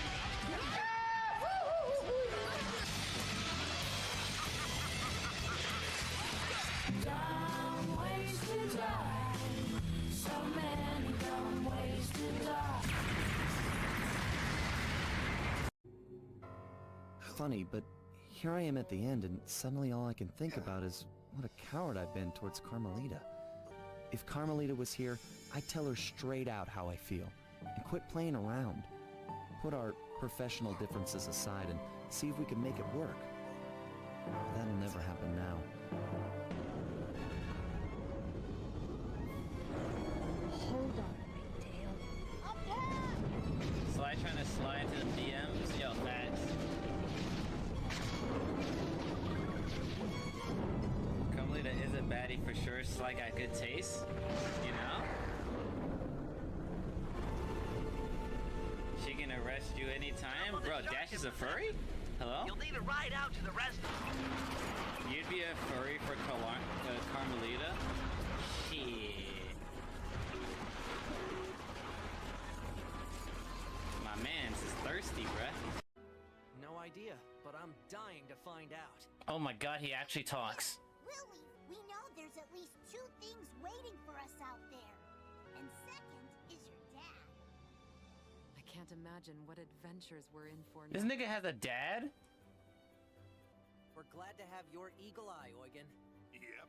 Eugen? I always eat my carrots. Why don't you go check on the rest of the crew? I got things covered up here. That's how you say his name, Eugen? Verge of entering a new skydom. Know what I'm wondering? How'd you guys fall from that high up without a scratch? It's a miracle. That's what I'm saying. Maybe the canopy broke our fall. In any case, we got lucky. Hey, any skyfarer who tells you life ain't about luck is a liar in my book. Yeah, that's what I'm saying. How the hell did they survive that shit? This ain't like fucking Sonic the Hedgehog where he can just tank falling out of the fucking sky from space. Then again, we're talking about anime here. Fucking kid!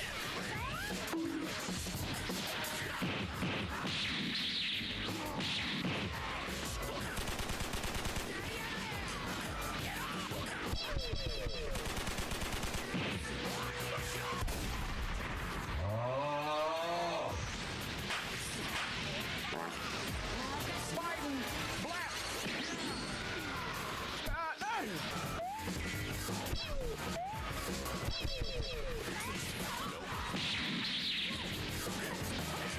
I need help!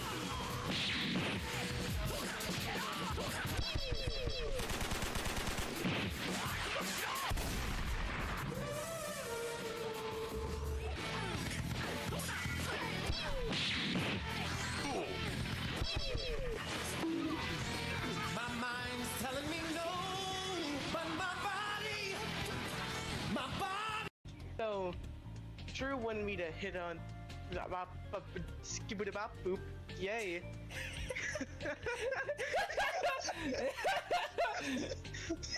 Talking about you idiot. I like how that's pretty came Bro out said I wanna be. Bro said I wanna be goofy. Me just doing this casually. I was like, True wanted me to hit up upon, and I'm like, hit up upon, huh? And I'm like, fuck, god damn it. Schooly bop it to be. Schooly bop it. That better be a blooper. Yeah, I'm not keeping there it. any bloopers on me.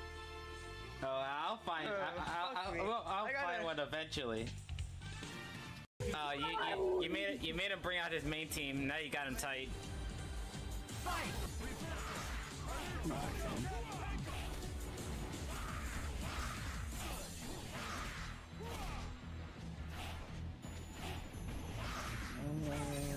Oh my goodness. Oh my god. No, I'm gonna take my medicine title! Oh my god.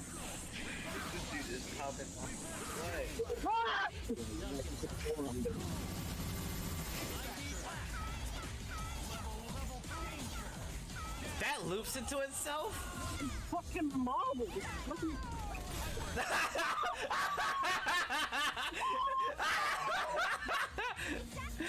He won that? He won that?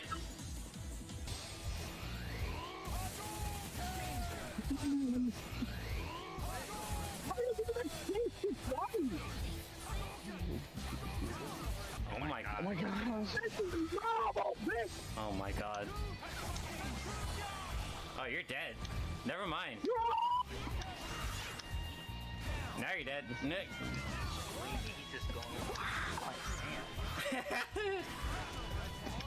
He's living his best life.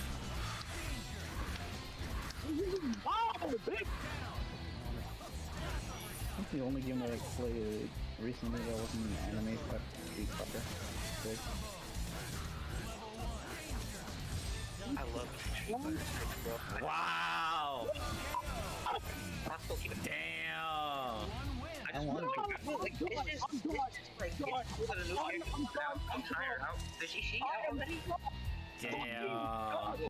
Shimmy, shimmy, yeah, shimmy, yeah, shimmy.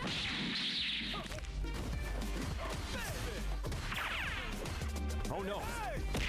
Do a barrel roll!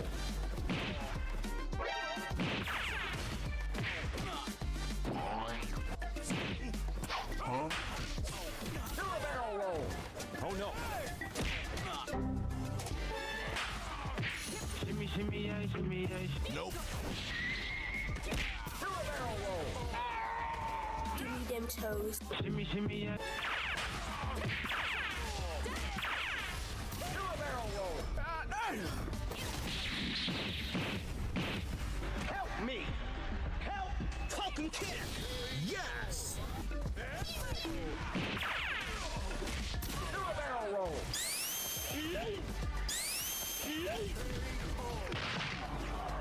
Poggers, bitches. Who's next?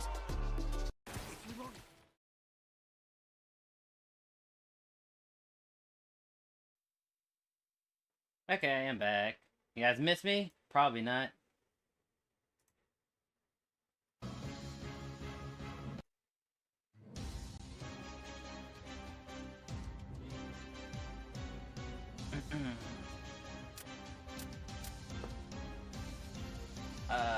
Yeah. Let me boot up Discord real quick.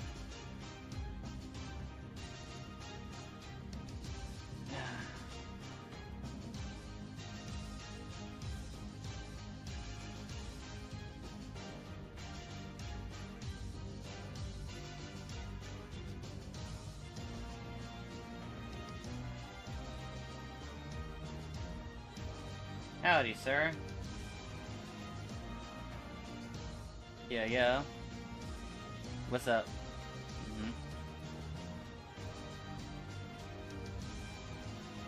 This one fucker, J. Cole, right? He just Drake and Kendrick.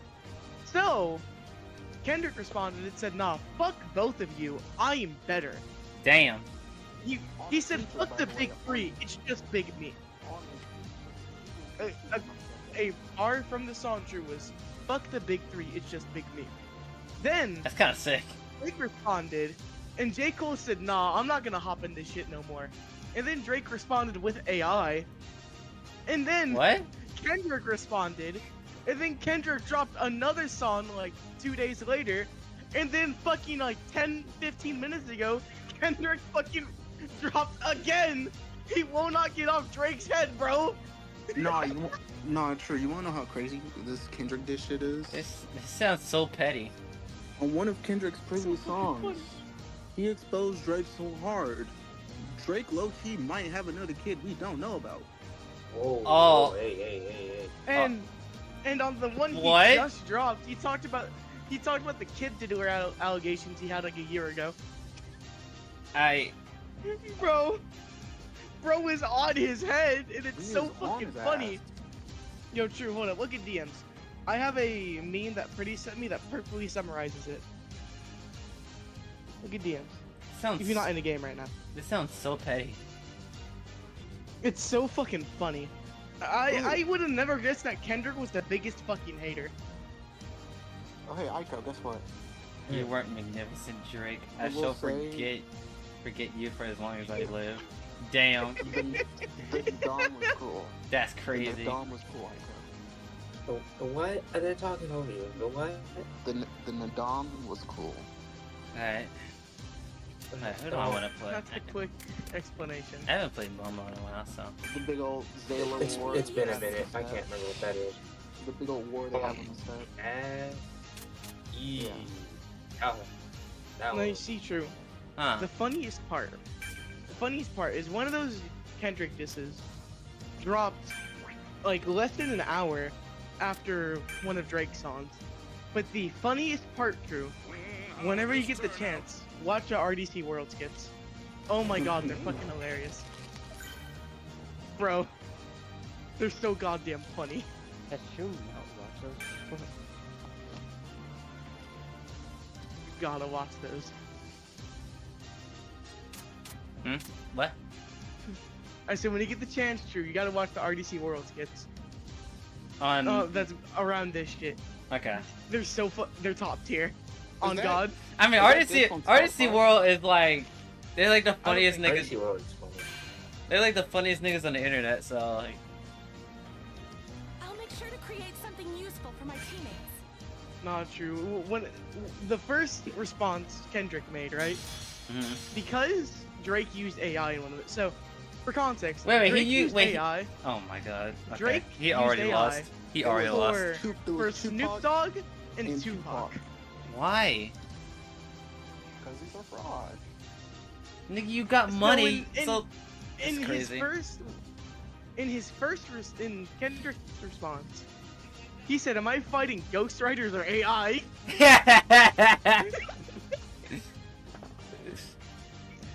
It was something like that. It wasn't that word for word, but it was something like that. It was so fucking goofy. That's just wild. It's time. Dude, this is the funniest time to be a hip hop fan. This shit is so funny. Niggas just coming at each other's necks and shit. Bro talked about a secret kid. Bro talked about his alcohol problems. That's bro great. got personal. Hell yeah, bro. Bro talked about the kid diddler allegations. Alright, so only Euphoria is on here. What kind of rank we talking? Right? And I figured it was only 4 that was on fun first. So I just checked it 10 minutes ago or so. Hold on, I gotta Google. So Arthur, you wanna stream it and we listen to it together? You ever watched Tanya the Good? Have you heard it? Have you heard it? I have not. I can't believe I was talking about one topic for 3 hours straight. I'm not gonna say anything about it besides you know what you heard about the kid diddler.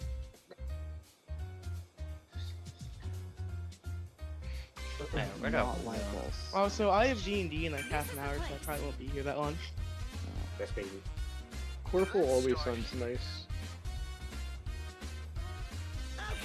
Right, time to start this video. Let me hear what we got. Because Corporal rhymes with Corporal, and we all know what happens if you get hit Kendrick by is on his. local. Who knew Kendrick was the biggest Drake hater, bro? That shit felt like that shit was built up over time, bro. Oh no, if he dropped like 3 songs damn near back to back to back. You like, know. Nah, he's been waiting for this. Yeah. Moment. He's been waiting. That's crazy. That's crazy.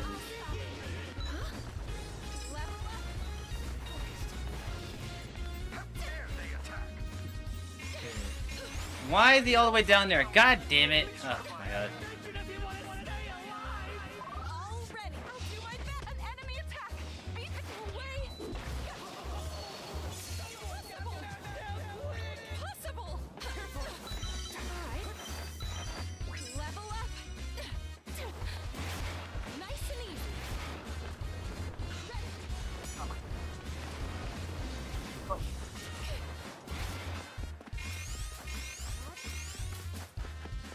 Alright, I got his thing.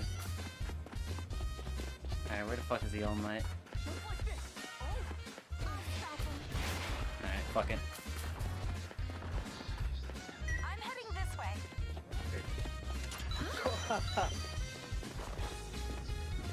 The enemy's attacking. Watch out.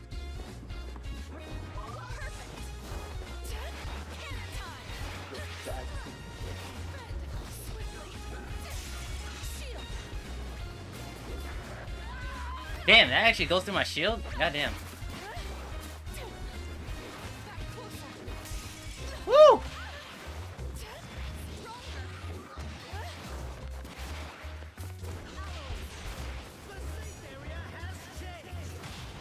The capture, the Cohen move he does when he pulls you in, that also goes through the shield. Just. I did not know that. I know because he did it to I saw him do it to an All Might when they were doing the tornado move. So it's like, no, you know for sure that like he did go through that. Well, it's all up to Deku now.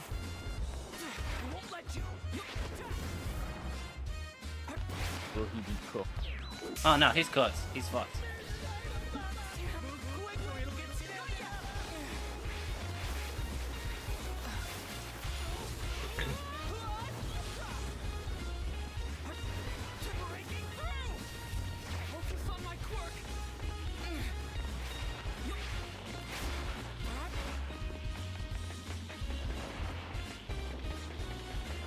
Well, he survived somehow.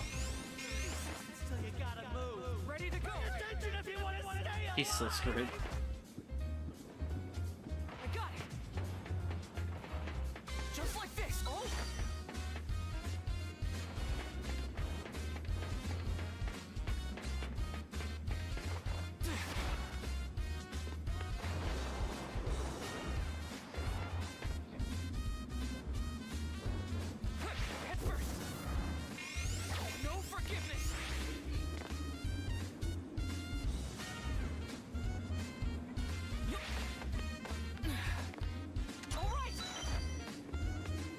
No forgiveness.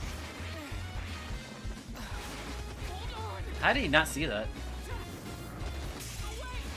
No, he's fucked.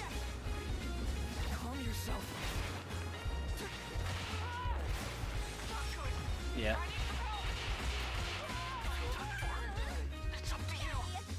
It's over. It's over. You lost! You're right. Drake did lose. that nigga didn't just lose. He got obliterated. I swear, I'll do my best as your teammate. This shit was planned, dog. Kendrick Hell had yeah. this shit planned. You'll say if I ever get into conflict with this nigga, it's over. I got that shit on He rap. already had the songs already and shit. Yup. Bro knew what he was gonna cover. That shit was a fucking rap.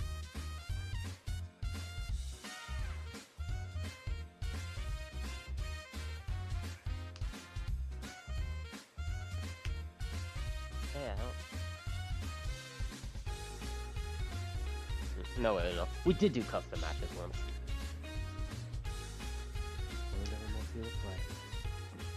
Yo, Drake. That'd be fun. Stop making music. Wait, period. Arthur, pull that back up. Pull that back up real quick. Bro said just stop it, bro. Just stop making music. Just quit, honestly. Quit while Arthur. quit while It came you're out ahead. not even an hour ago, and it's already almost at 1 million. Jesus Christ. God damn. That was all. I just noticed. Oh my god, it's almost at 1 million already. Bro, he's cooked. Kendrick, go back to Canada. I mean, not Kendrick. Drake, go back Kendrick, to bro. Canada. Drake, go back Drake, to Canada. stop making music. Go back to the grass. Okay? Go diddle some more kids. Hey yo. Don't do that. Get off music, bro. Go do what you do best. Go use AI. I'm surprised you used AI. Like, goddamn, bro, you can't be that desperate. He was. Dramatically. It flopped. Although the funniest shit though was people making memes about Snoop booting up Twitter and probably thinking, "What the fuck did I spit this shit?" I never talked to this nigga. Like, what did I spit this shit? How high was I, bro?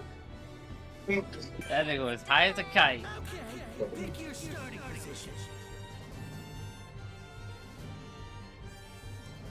God, that's too funny.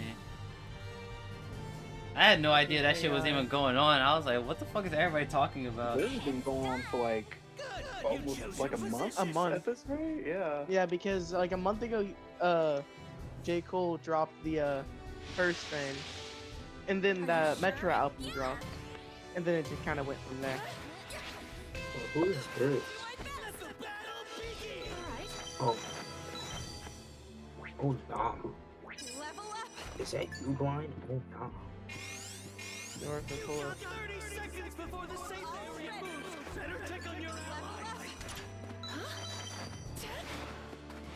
Oh, I forgot. He had that. I was like, wait a minute, what the hell? So, first off, Arthur.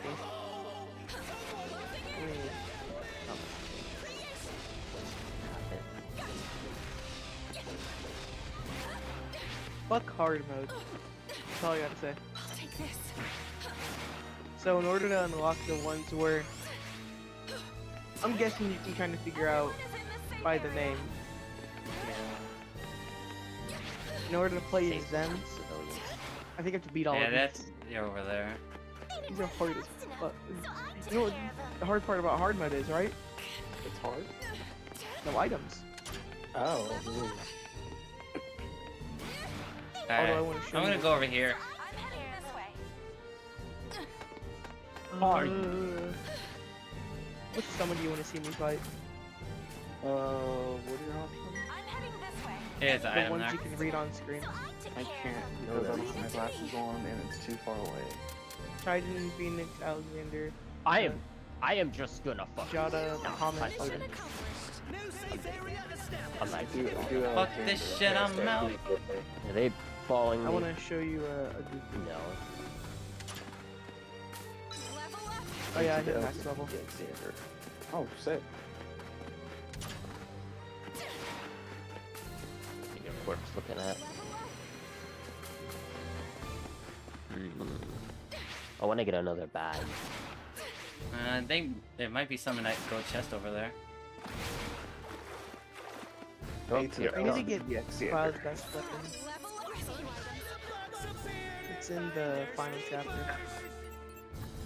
I'm pretty sure. Yeah.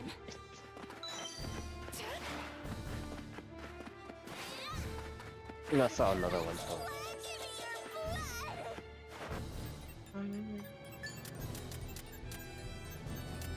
So how many have you dropped in total? The 5 distracts? Alright. He's dropped 3. I'm gonna go up here. But he's dissed him Actually, 4 times. I wonder if they because of, looted this place. The Metro album. In total, he's dropped. Yes, 3. they did. Okay. It feels like They 5. done looted it! It really does. To be fair, one of them was like fucking, what, 8 minutes on, 7 minutes on? 6. 47 fucking back. Oh, Froppy, I heard her. I did not I'm hear gonna her. break his guard. I so heard can it. fucking Somewhere nearby. get my I used summon. that early. I should have used it right there. Woo! Yeah, actually, since the storm is just gonna close, and at that point, Yeah. might as well just. Damn it! I see a bag over there, but I can't fucking get it.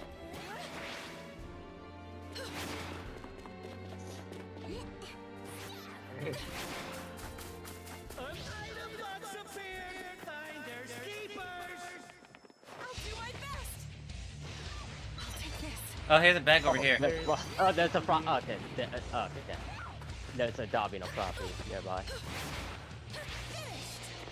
There's some swipes as well.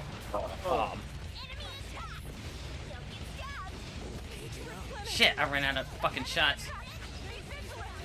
I just gotta abuse that shit. Okay, that's close. That's the real one out.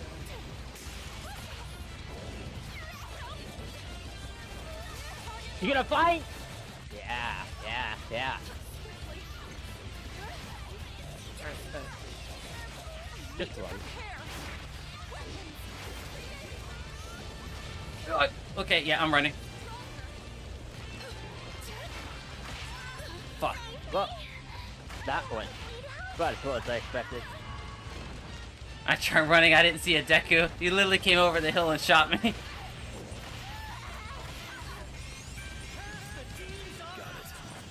Nigga said, where do you think you're going? I was like, ah, shit. Perhaps I need to rethink my strategy. Oh, it takes the summon. Damn it. I didn't realize that. It takes the summon gauge to do that move.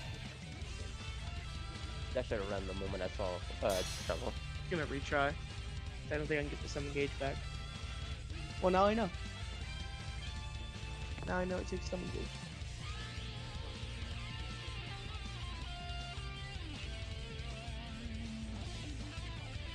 Oh, shit. What? Oh, there's nothing on your end.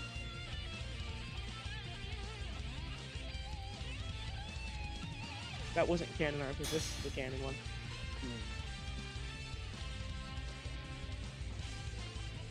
It's time. The band's coming together. I will be cooked. Take a deep breath and relax. Cannon time. I'll do my best. Cannon, rock the cannon.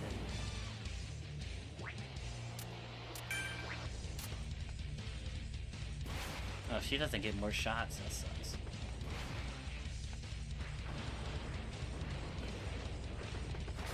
Oh, with the cannon? No, her, alpha. Yeah, no.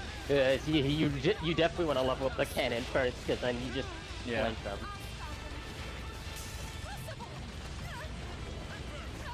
No. Armor punching through anything?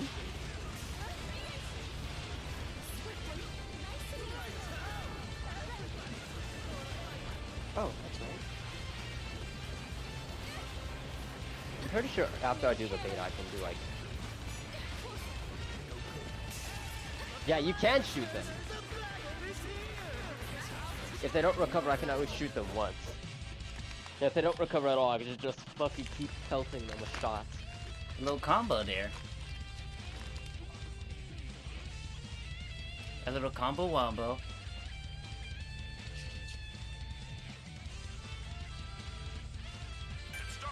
I would say stay focused just in case. Combo wombi. Bruh. Okay, pick your starting position. Zombie Wombi go crazy, Drew. Yeah.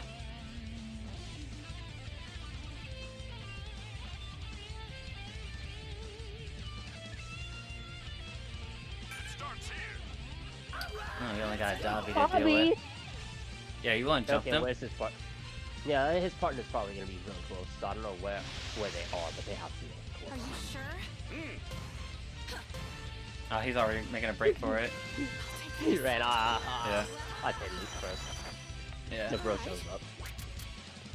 I think he understood his situation. Yeah, he was fucked. 30 seconds till the safe area moves. Alright. You'll get swallowed up if you're not careful. That. The Dobby. You know your place. Nice.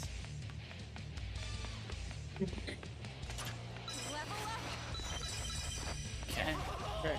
Now let's not accidentally summon dude. Ready to fight. Everyone is in the safe area. Oh yeah, I forgot. Is this Endeavor gonna hit me? No, he can't. Wait, what? An Endeavor tried to hit me.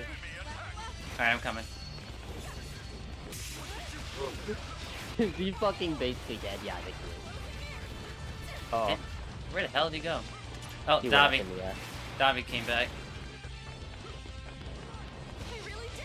Hello.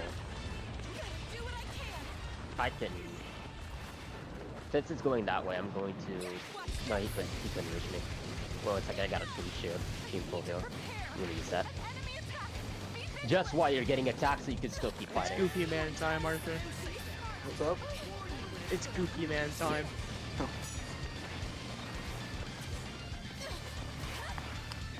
My reserves. Where are they?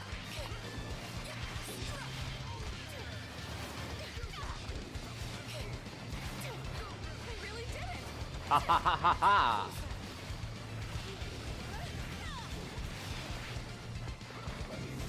Where's the oh. God damn, why do you only have 6 shots, man? That's just not enough. Especially for something that's rapid fire.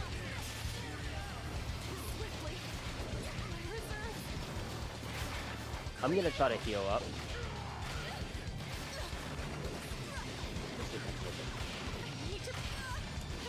You're gonna die, huh? Just shoot a cannon at the Endeavor.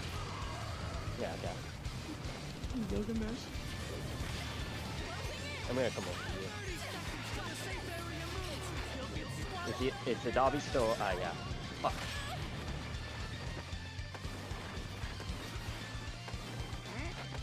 Breakthrough. I'm in your debt. Thanks.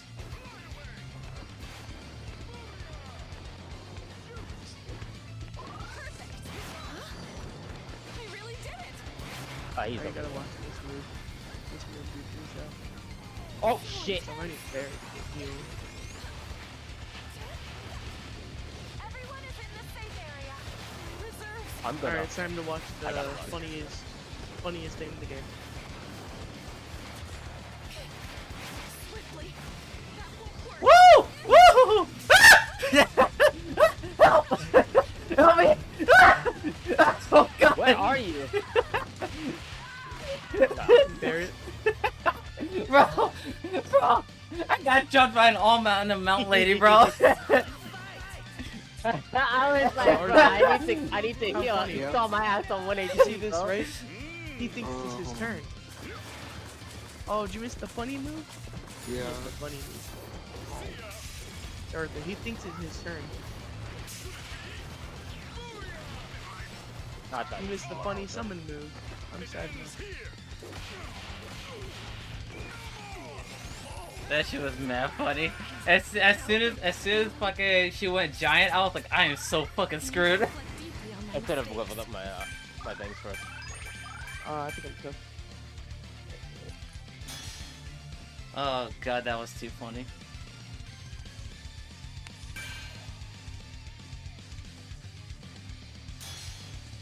If she had 8 shots, that'd be perfect.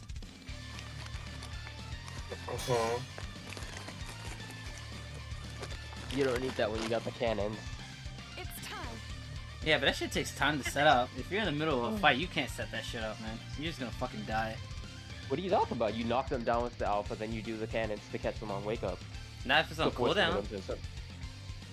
Yeah, that's why you don't use it. That's why you use it in sparingly. You use it when you know, like, okay, I'm gonna set them to go in this direction.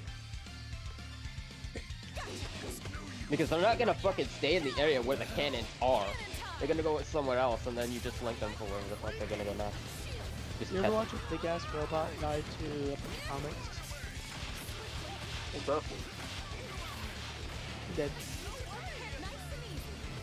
I love that spell so goddamn much.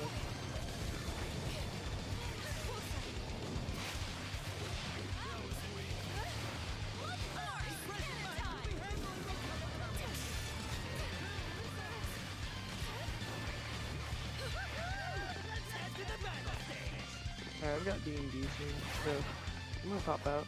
I'll catch you guys later. Alright, just dude. remember true. Drake's a fraud.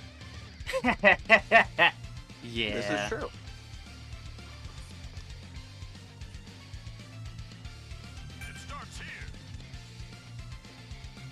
But does it really start there?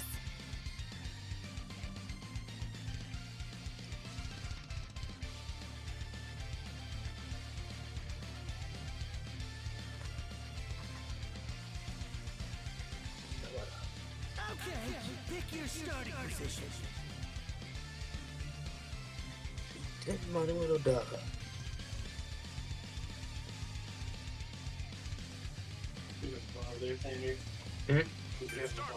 Yes. What's here? They're gonna probably come over to the fire zone. Yeah. Are you sure? There's 2 chests up here.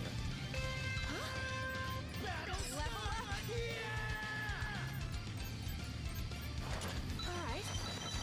Level up. Level up in 30 seconds. So what is that special attribute you use? Perfect. I'll do my best. Alright. Yellow gamma there.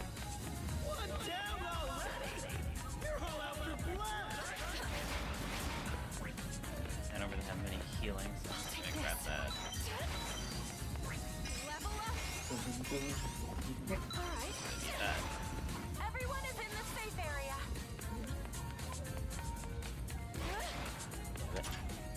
Ooh, I got a revive card. How? How dare you? Damn, my cannon is almost maxed out already. Crazy. Ate it though? Level up.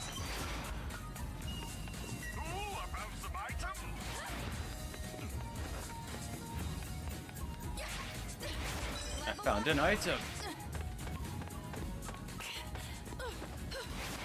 Level up.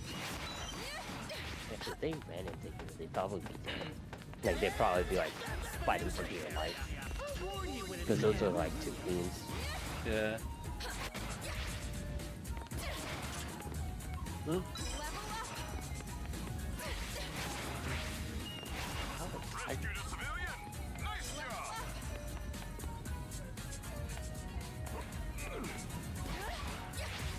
Oh boy. Leave it to me.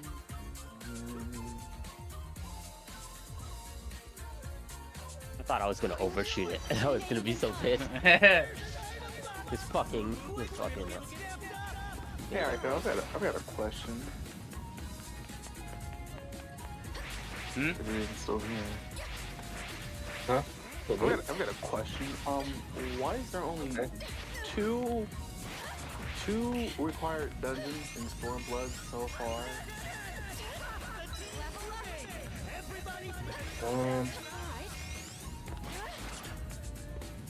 That is a... Alright, you wanna head out? Because like I said, since you went to the Dom, you're probably under the Adam step, which means that you're probably going to do the trial before you've already done the trial. Yeah, I did the very first So, what a fun. the thing about that is the fact that Stormblood, specifically, for me at least, from what it seems, is more like instance and trial based. So you're going to be fighting a good bit of primals, and you're going to be doing a lot of like, specific story stuff. They don't really place you into a lot of places where it's like, okay, this is like an instance. There's Floppy. There's not too many of those. I'm going here. From what I remember. I hit her too. Damn, that's so crazy. Holy shit. Why is that so weird? I don't really know the gameplay aspect why, but for the writing aspect, there's not really much to do with that because wow, really? You're going are basically just encampments until you basically woo! Woo! Woo! But basically, you're just going through a lot of different encampments. I'm gonna go heal. Try not to die in the meantime. You can't really put a dungeon where an encampment is. I wonder. Unless it was already getting raided like more. Bro, I did. I'm just saying for like a writing piece. I have a team heal, but if... Yeah. Oh, they have a... Ooh.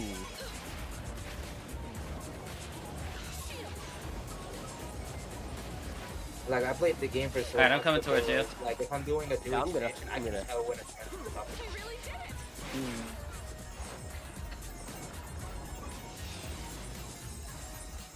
Yeah, no, he sees me. Let's see. Oh, you're alone, huh? I got the box. If you have a team shield, no. I gotta get away. No, I don't. What the? Who are you? Alright, I'll go. Wait, where are you? Okay, there you are. Wait, I'm not gonna use. Do I want to use that? I'll use the team shield. The regular here for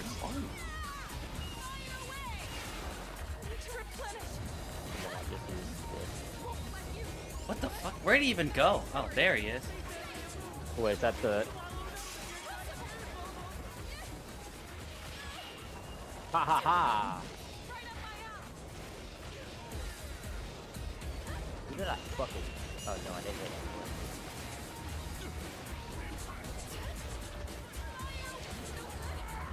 Let me see if I can... How did they break it? What?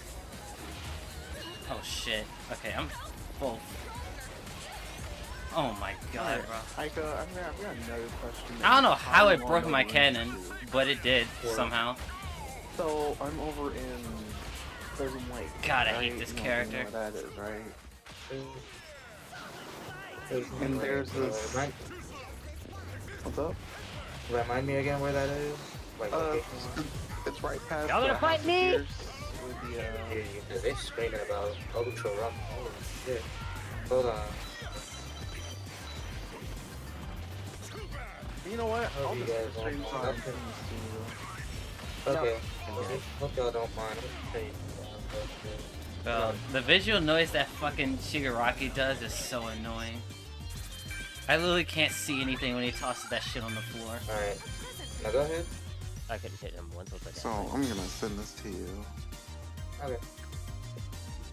Because I saw this last night, and I wasn't, because they had disappeared. I thought it was just somebody leaving the lobby, but no, they're here, and I don't know who the fuck this is.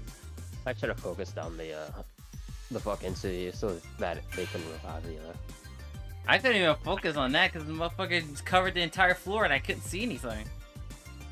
I don't see a lake. Oh, no, I'm talking about that NPC. So did you Fantasia?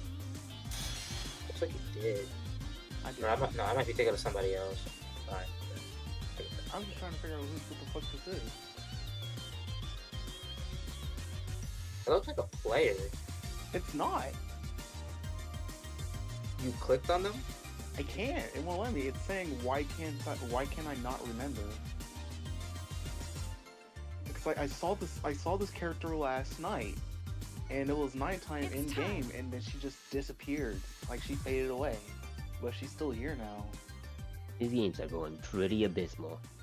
You've never seen this? No, I haven't. It is a battle royale. Where's She's that again? She's Is that saying it? the. You want to take a look? You want to take a dude? No, fucking it's a hop skill on. issue. Well, that too. On. Nigga,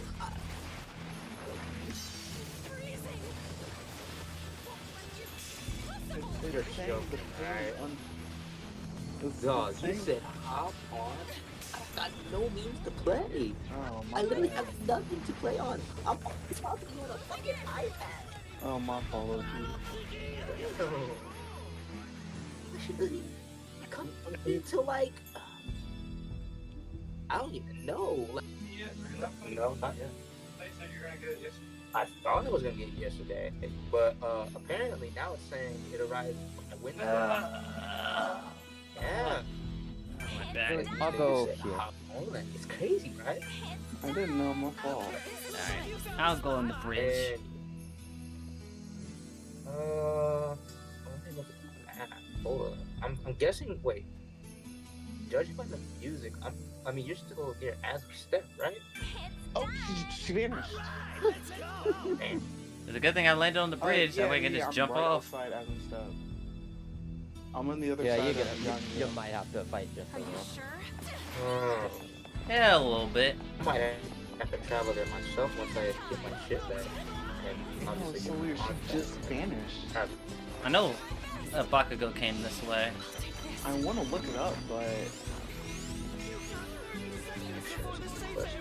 yeah, let me look it up. I think I'm gonna go for the chest. No, no, it's chest. Yet.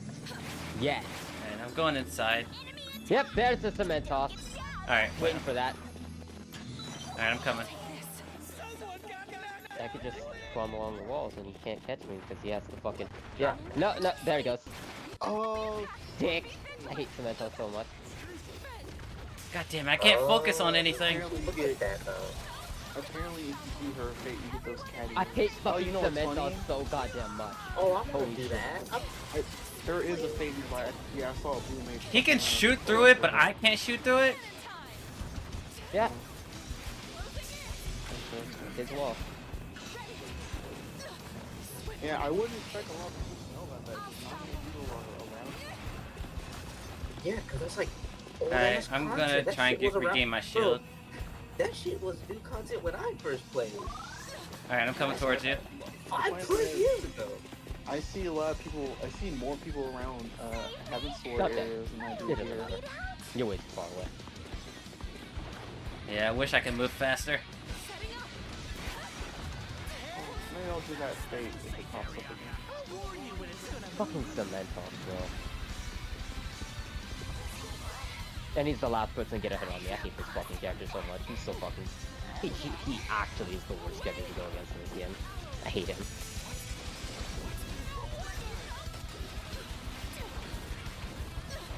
Yeah, you're good. Why isn't my cannon working?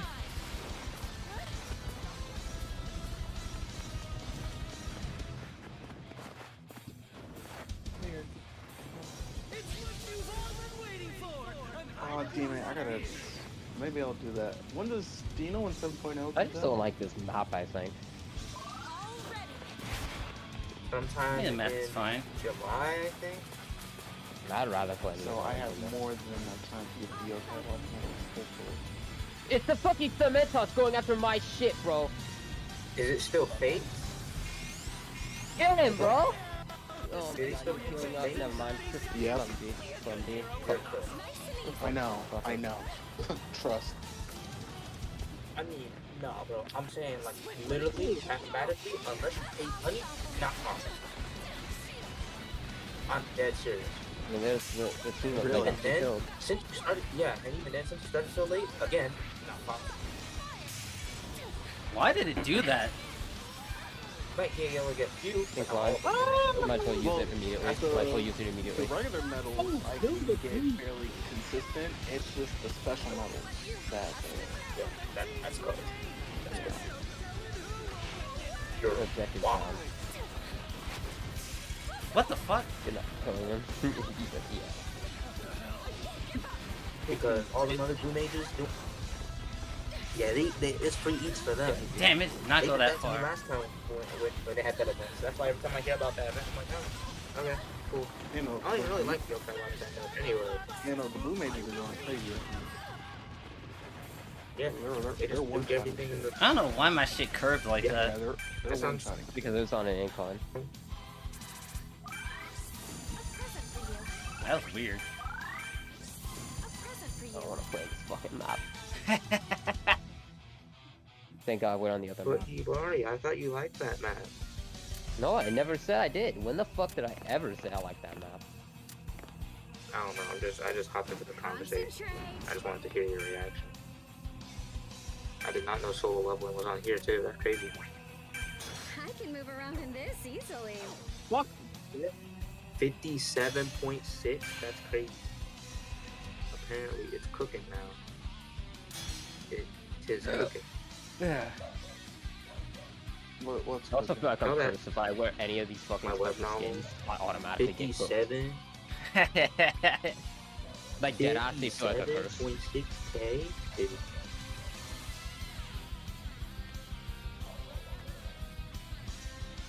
Sometimes it do be like that sometimes.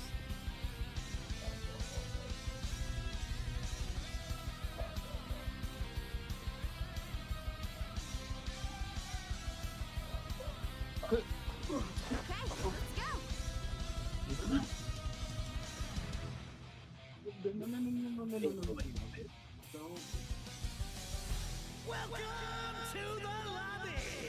Just hang out until we get it. No, I missed.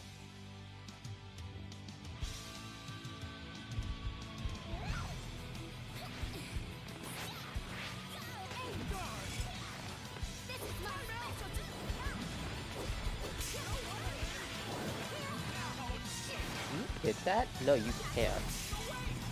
That'd be cool though. Good. Everything is cool. Oh, this is a big mistake.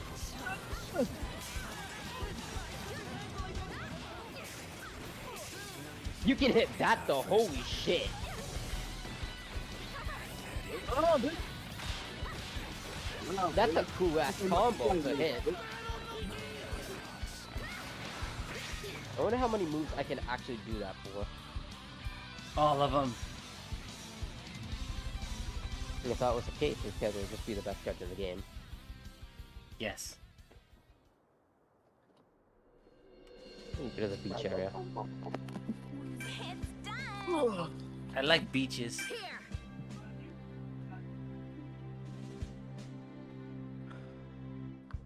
Okay, pick your starting position.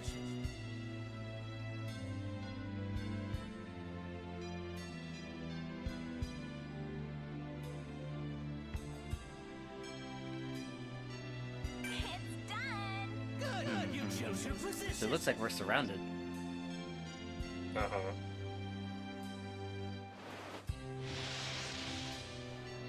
On to battle.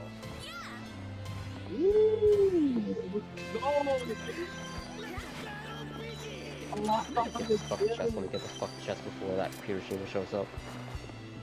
Ooh, get him. Alright,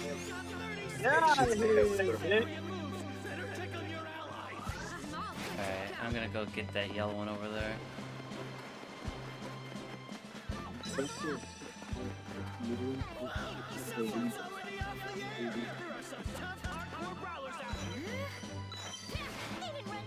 Yo, yo, yo. Yo, yo. Here. Oh well. Let's start. Bam. They didn't run fast enough, so I took care of them. Is that a team heal? Oh, hell yeah. Let's go. Thank you. The team heal gets spawned no matter. We could definitely use that. Go a little bit further out. Hiroshima. Nope. Must have ran away from this area. Nigga dip.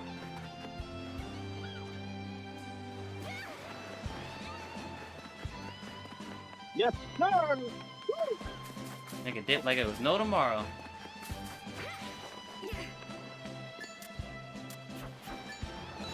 This one.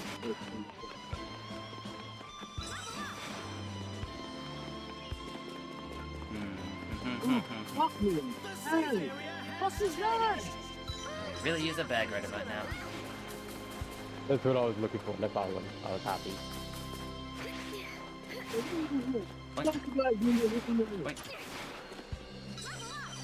You.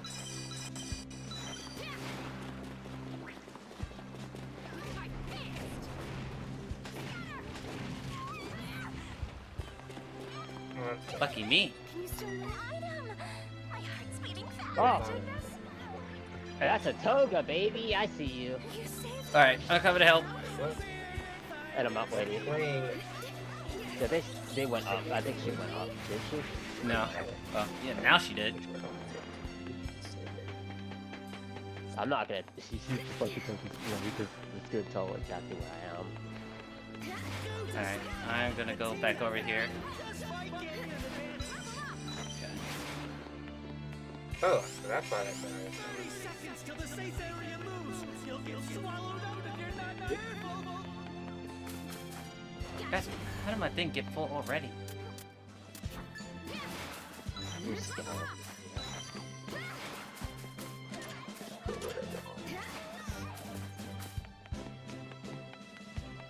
I think it's Dobby this way. Don't let your guard down. Okay.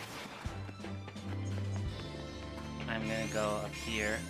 I think he might have tried to escape from somewhere. No one's in this safe area? Ooh, a team heal. Bad news. I'll grab Yes, that. you are responsible for that. I have like. Okay. No, there's a fight going on over there. Actually, you take one. Actually, just so we both have one. I'm probably gonna be more active.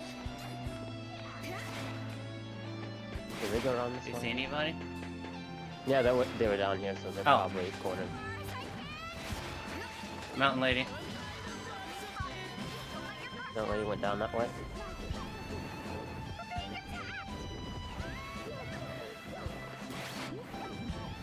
And she went up there. I'm gonna have to go around. Where the fuck did he go? God damn it, I lost him. It went this way, I'm pretty sure. Oh yeah, there's All Might. Thank you, All Might.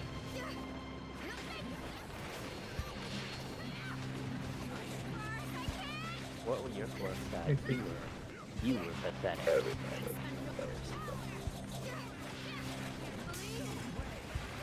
I can't fucking hit anyone. What the word?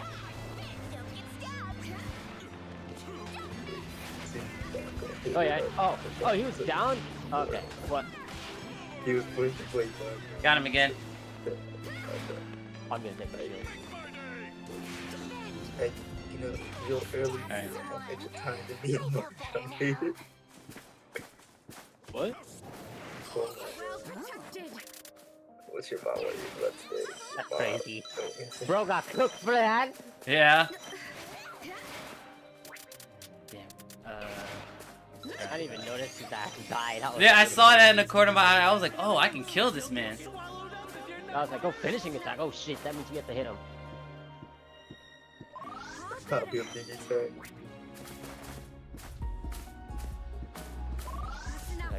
Okay. I can't believe I lost that fucking mountain lady, bro.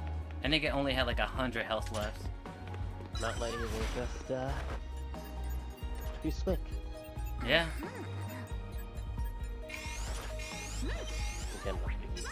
It's over, bro. Okay. Everyone's in the safe area.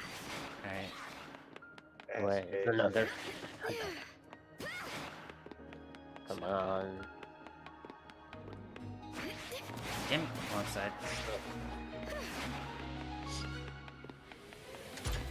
Nope. Alright, you need a purple gamma? Yes. Whatever. An item. Ooh, there's a revive card on that truck, but we don't need it. He's so special. Gotta find new Kabuki tech. Oh, Mountain Link popped the plus ultra. So let's see. Yeah, they ended up He's fight. trying to be caught in there. Oh. Dude, Oh, is he dead? No, that was fun.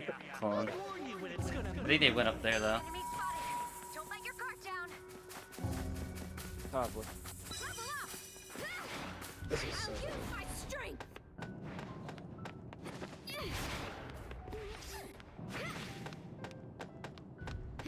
Oh, there's a full revive card over there. Somebody must have died over here somewhere. I don't got any inventory space either.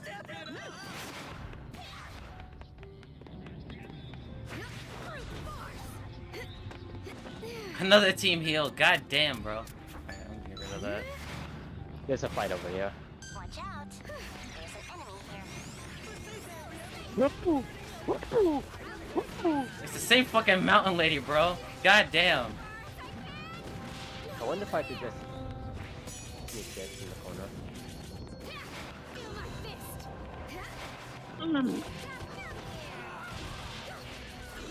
Ah! She hit me.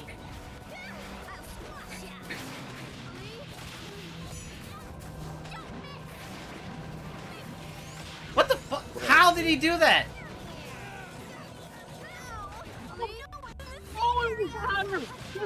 God damn it!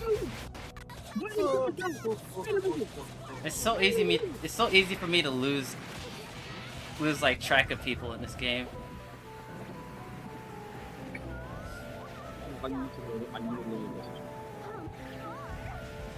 Oh, what if they're gonna? No, yeah. No, yeah, just leave. Just leave. Damn, I had 2 team heals too. Fucking twice, I couldn't see where he was. Yeah, he's still chasing me.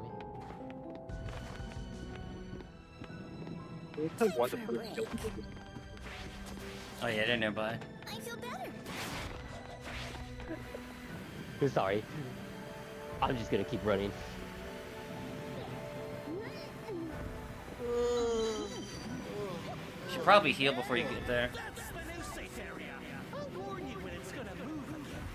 No, that's gonna be tight. Oh my god, you like had 10 health. Oh, that was fun. I feel like there should be a marker on the clones, man. I can't tell the fucking difference. That's the point. Yeah, and I don't like it. That's the point. Here it is. It's what you've all been waiting for. Take one. An item disappeared. Actually, no, I'm gonna save that. Remove that. Oh, there's another. There's Deppy here just fighting ghosts. I'm gonna use this marinade in the storm just a little bit. Yeah, I'm gonna need this stuff. Oh my god. I don't think we alive. I don't know. Alright, I'm gonna heal, so. God damn, how small is the circle gonna get? Yeah, that's small enough. That's small enough. I'm gonna take this. Up there. Oh, there's a hole.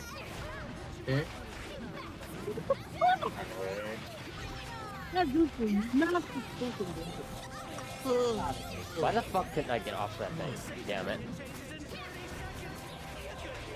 Motherfucker. Oh, baby. Huh? What? Yeah, he could do that, yeah.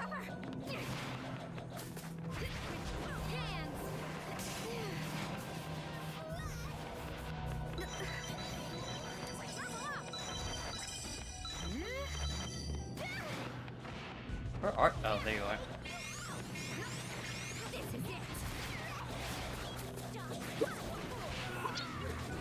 What happened? Fucking damn it.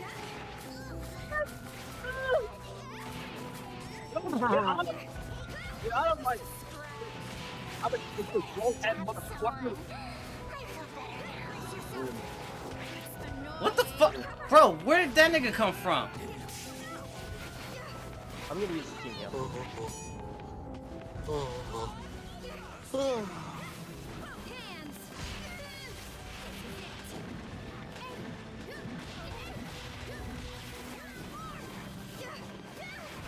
Where are they?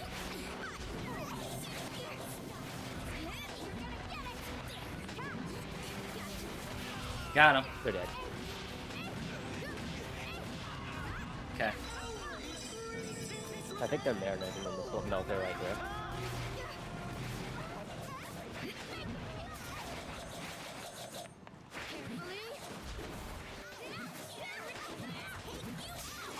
Holy shit, this fucking move is so stupid.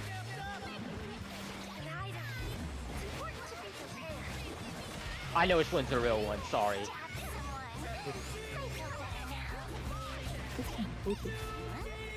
Alright, I think they're the Deku left. Yeah. Fuck! As soon as I said that, I was about to fucking heal.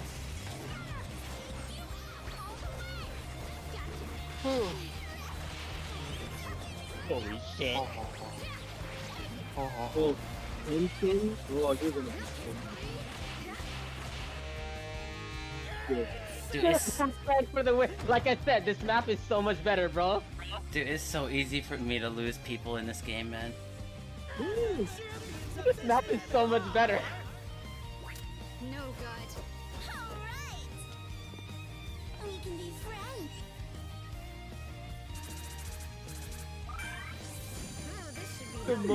Which maps we win, bro. Actually. I gotta work on being able to track people. It's so easy for me to lose people in this game. Toga truly is just 2 moves.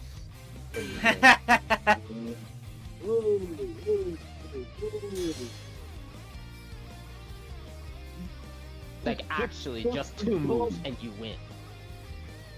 I can see why niggas want to nerf, but at the same time, hey, bro, as long as fucking Twice gets to do like his shit, bro.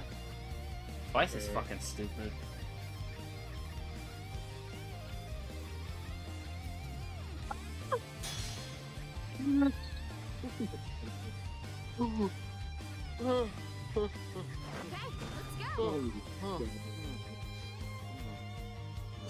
You don't know how happy I was when I finally got to kill the fucking other Toga, bro. Like, holy shit, that was the Toga that killed you! Man. I wanted that fucking Twice dead, bro. And I kept killing the fucking clones. You can tell which one's the real ones, by just like seeing like, oh, he spawns in. He's the one that's furthest away when he does the little spawn.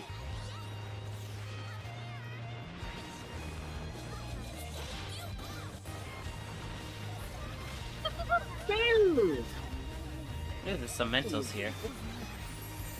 No, my worst enemy!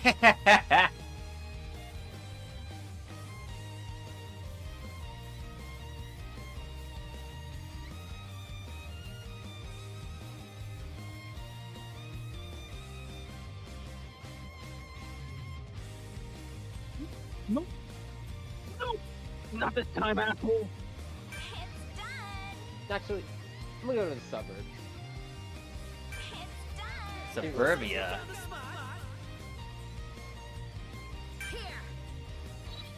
People are probably gonna spawn around here, so I'll probably get closer.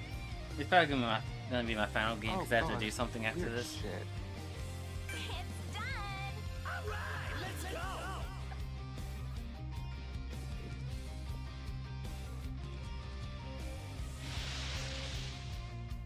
Reach the top. There's Todoroki nearby. Yeah. Stay on guard. On guard. Guard on.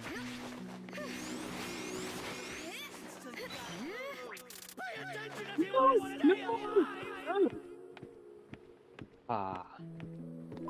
Well protected. Oh. Let's go. Oh, fucking. Oh, nah, that's optional. Got that. Did I see somebody run by? I don't know. I thought I did. I'm ahead in these buildings here. But I don't know who. And that's concerning.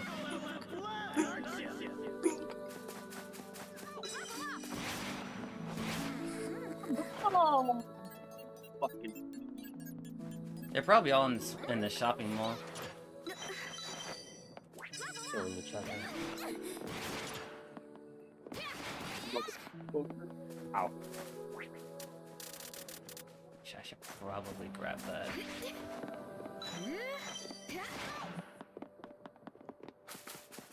Here I come. Alright. Nope, didn't spawn. I'm gonna head over here. To die? Oh, there's a... No. There's a... Yeah. It's called a battle royale for a reason. Did I see somebody run by? Where are you at, on the second floor? No, I just, I walked by it.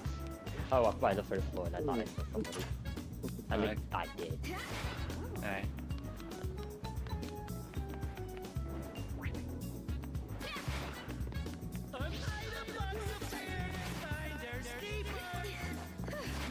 A new item box. Todoroki down there. Yeah. Oh, exactly. Down there. Okay, gotcha. I can snipe. Oh, there's a Kirishima as well. Am I bold? Not that high.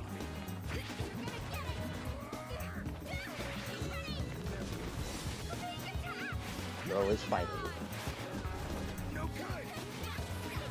Did you think that you were special? Yes. He went to the Oh, Todoroki, huh? Let me get this shit, bro. Hey, it went through my shield. Everyone made it to the safe area.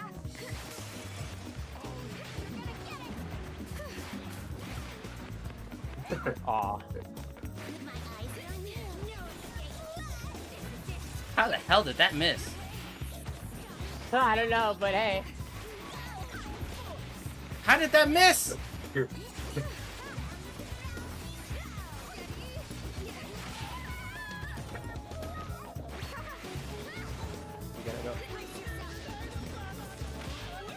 gonna kill him, like, it's not possible. Bro, that breaks my shield? Bro, since when? Can I like... Okay, whatever. Oh, you're about to die in this bunker. Bro, what? Bro. I don't know what's happening. I know he has armor, but I didn't know his attacks had shield piercing. What the fuck? Don't worry. I could stall up.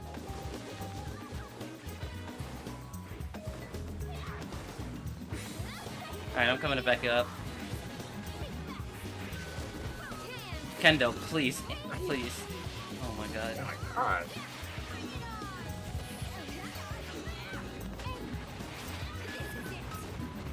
Yeah, while you do that, I'm going to use a team heal. Alright. Evade him. Alright. Okay.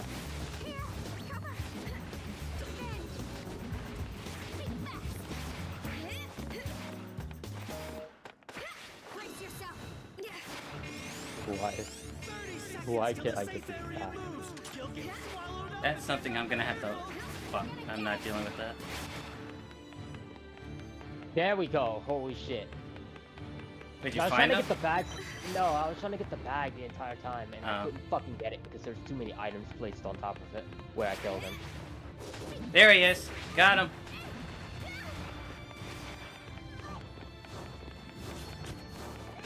He got full shields again. Kendo, please aim correctly.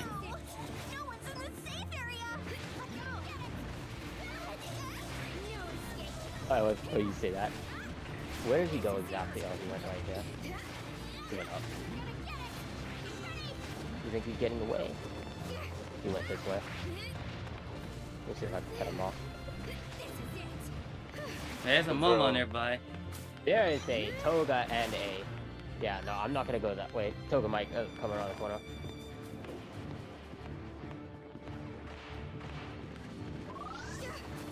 I think Toga is around the corner. Is she still?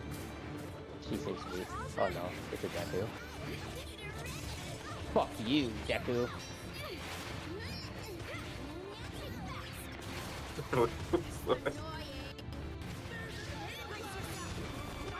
Kendo, aim! What the fuck are you doing? They can dodge roll straight through it. Yeah, I know that. Yeah, but I did it preemptively to avoid it. Oh no! You are not catching me. I'm afraid. Kendo, oh please. Shit! Oh yeah, we're dead.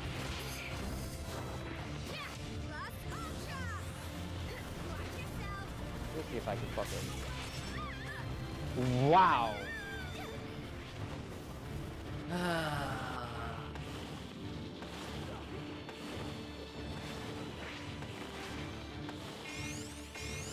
Do they even know where you are? Toga does.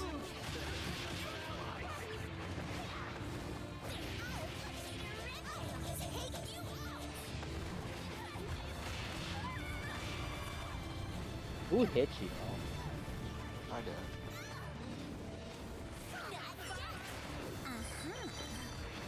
Dude, I swear to God, her aiming is fucking glitched, bro. I swear to God. Like, sometimes I'll aim for somebody, and then she'll aim at the ground, even though they're literally just standing still.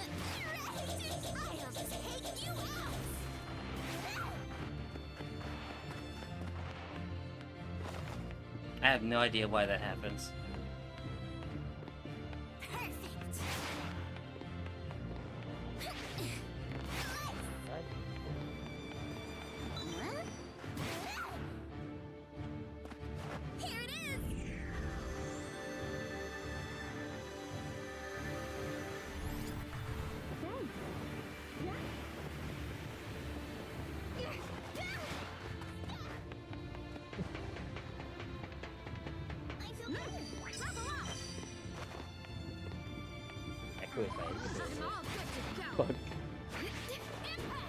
Alright, I'll catch y'all later. Alright, bye. Later. Later.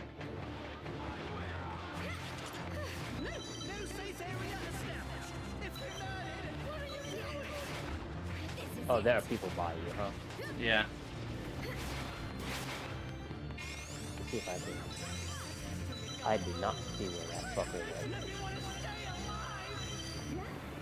I'm gonna take his blood. Holy shit, is that no. Nah, fuck that. Oh, Rapid Bakugo.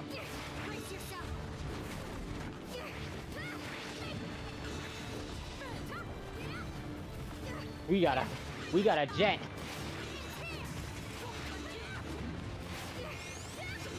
Did that nigga die for that? Damn, I'm not sorry.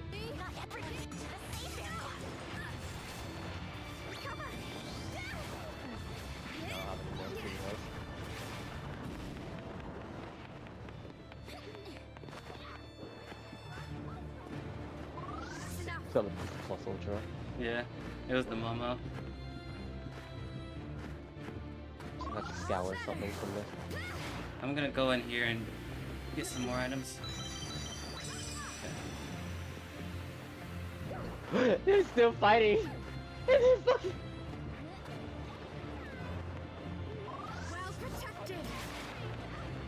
I just want to fucking run around.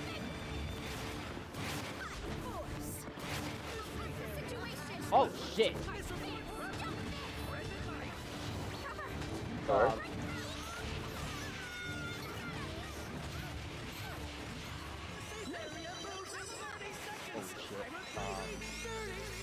Alright, I'm gonna use a team heal. Fuck. It doesn't matter. Where the fuck did she come from? I'm dead. And I got command grabbed. Okay.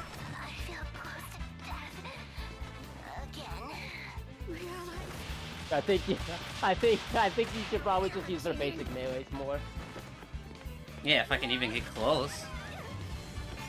Hey, you have a better chance of hitting that than the clap. Yeah.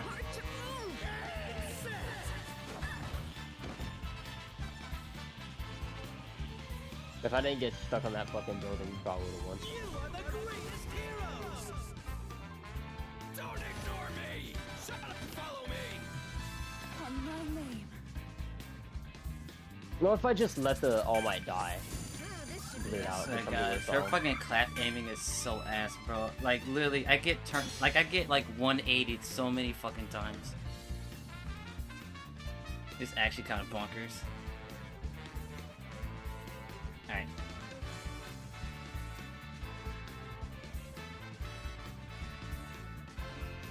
Alright, that's gonna be it for today's stream. Hope you guys enjoyed it. We had a pretty lengthy discussion about fighting games for like 3 hours straight, so you know, it was a thing that happened, but I'm glad I had it. I'm probably gonna make that into like maybe like a 20-30 minute video, so if you guys missed that, then I'll post it later on this week.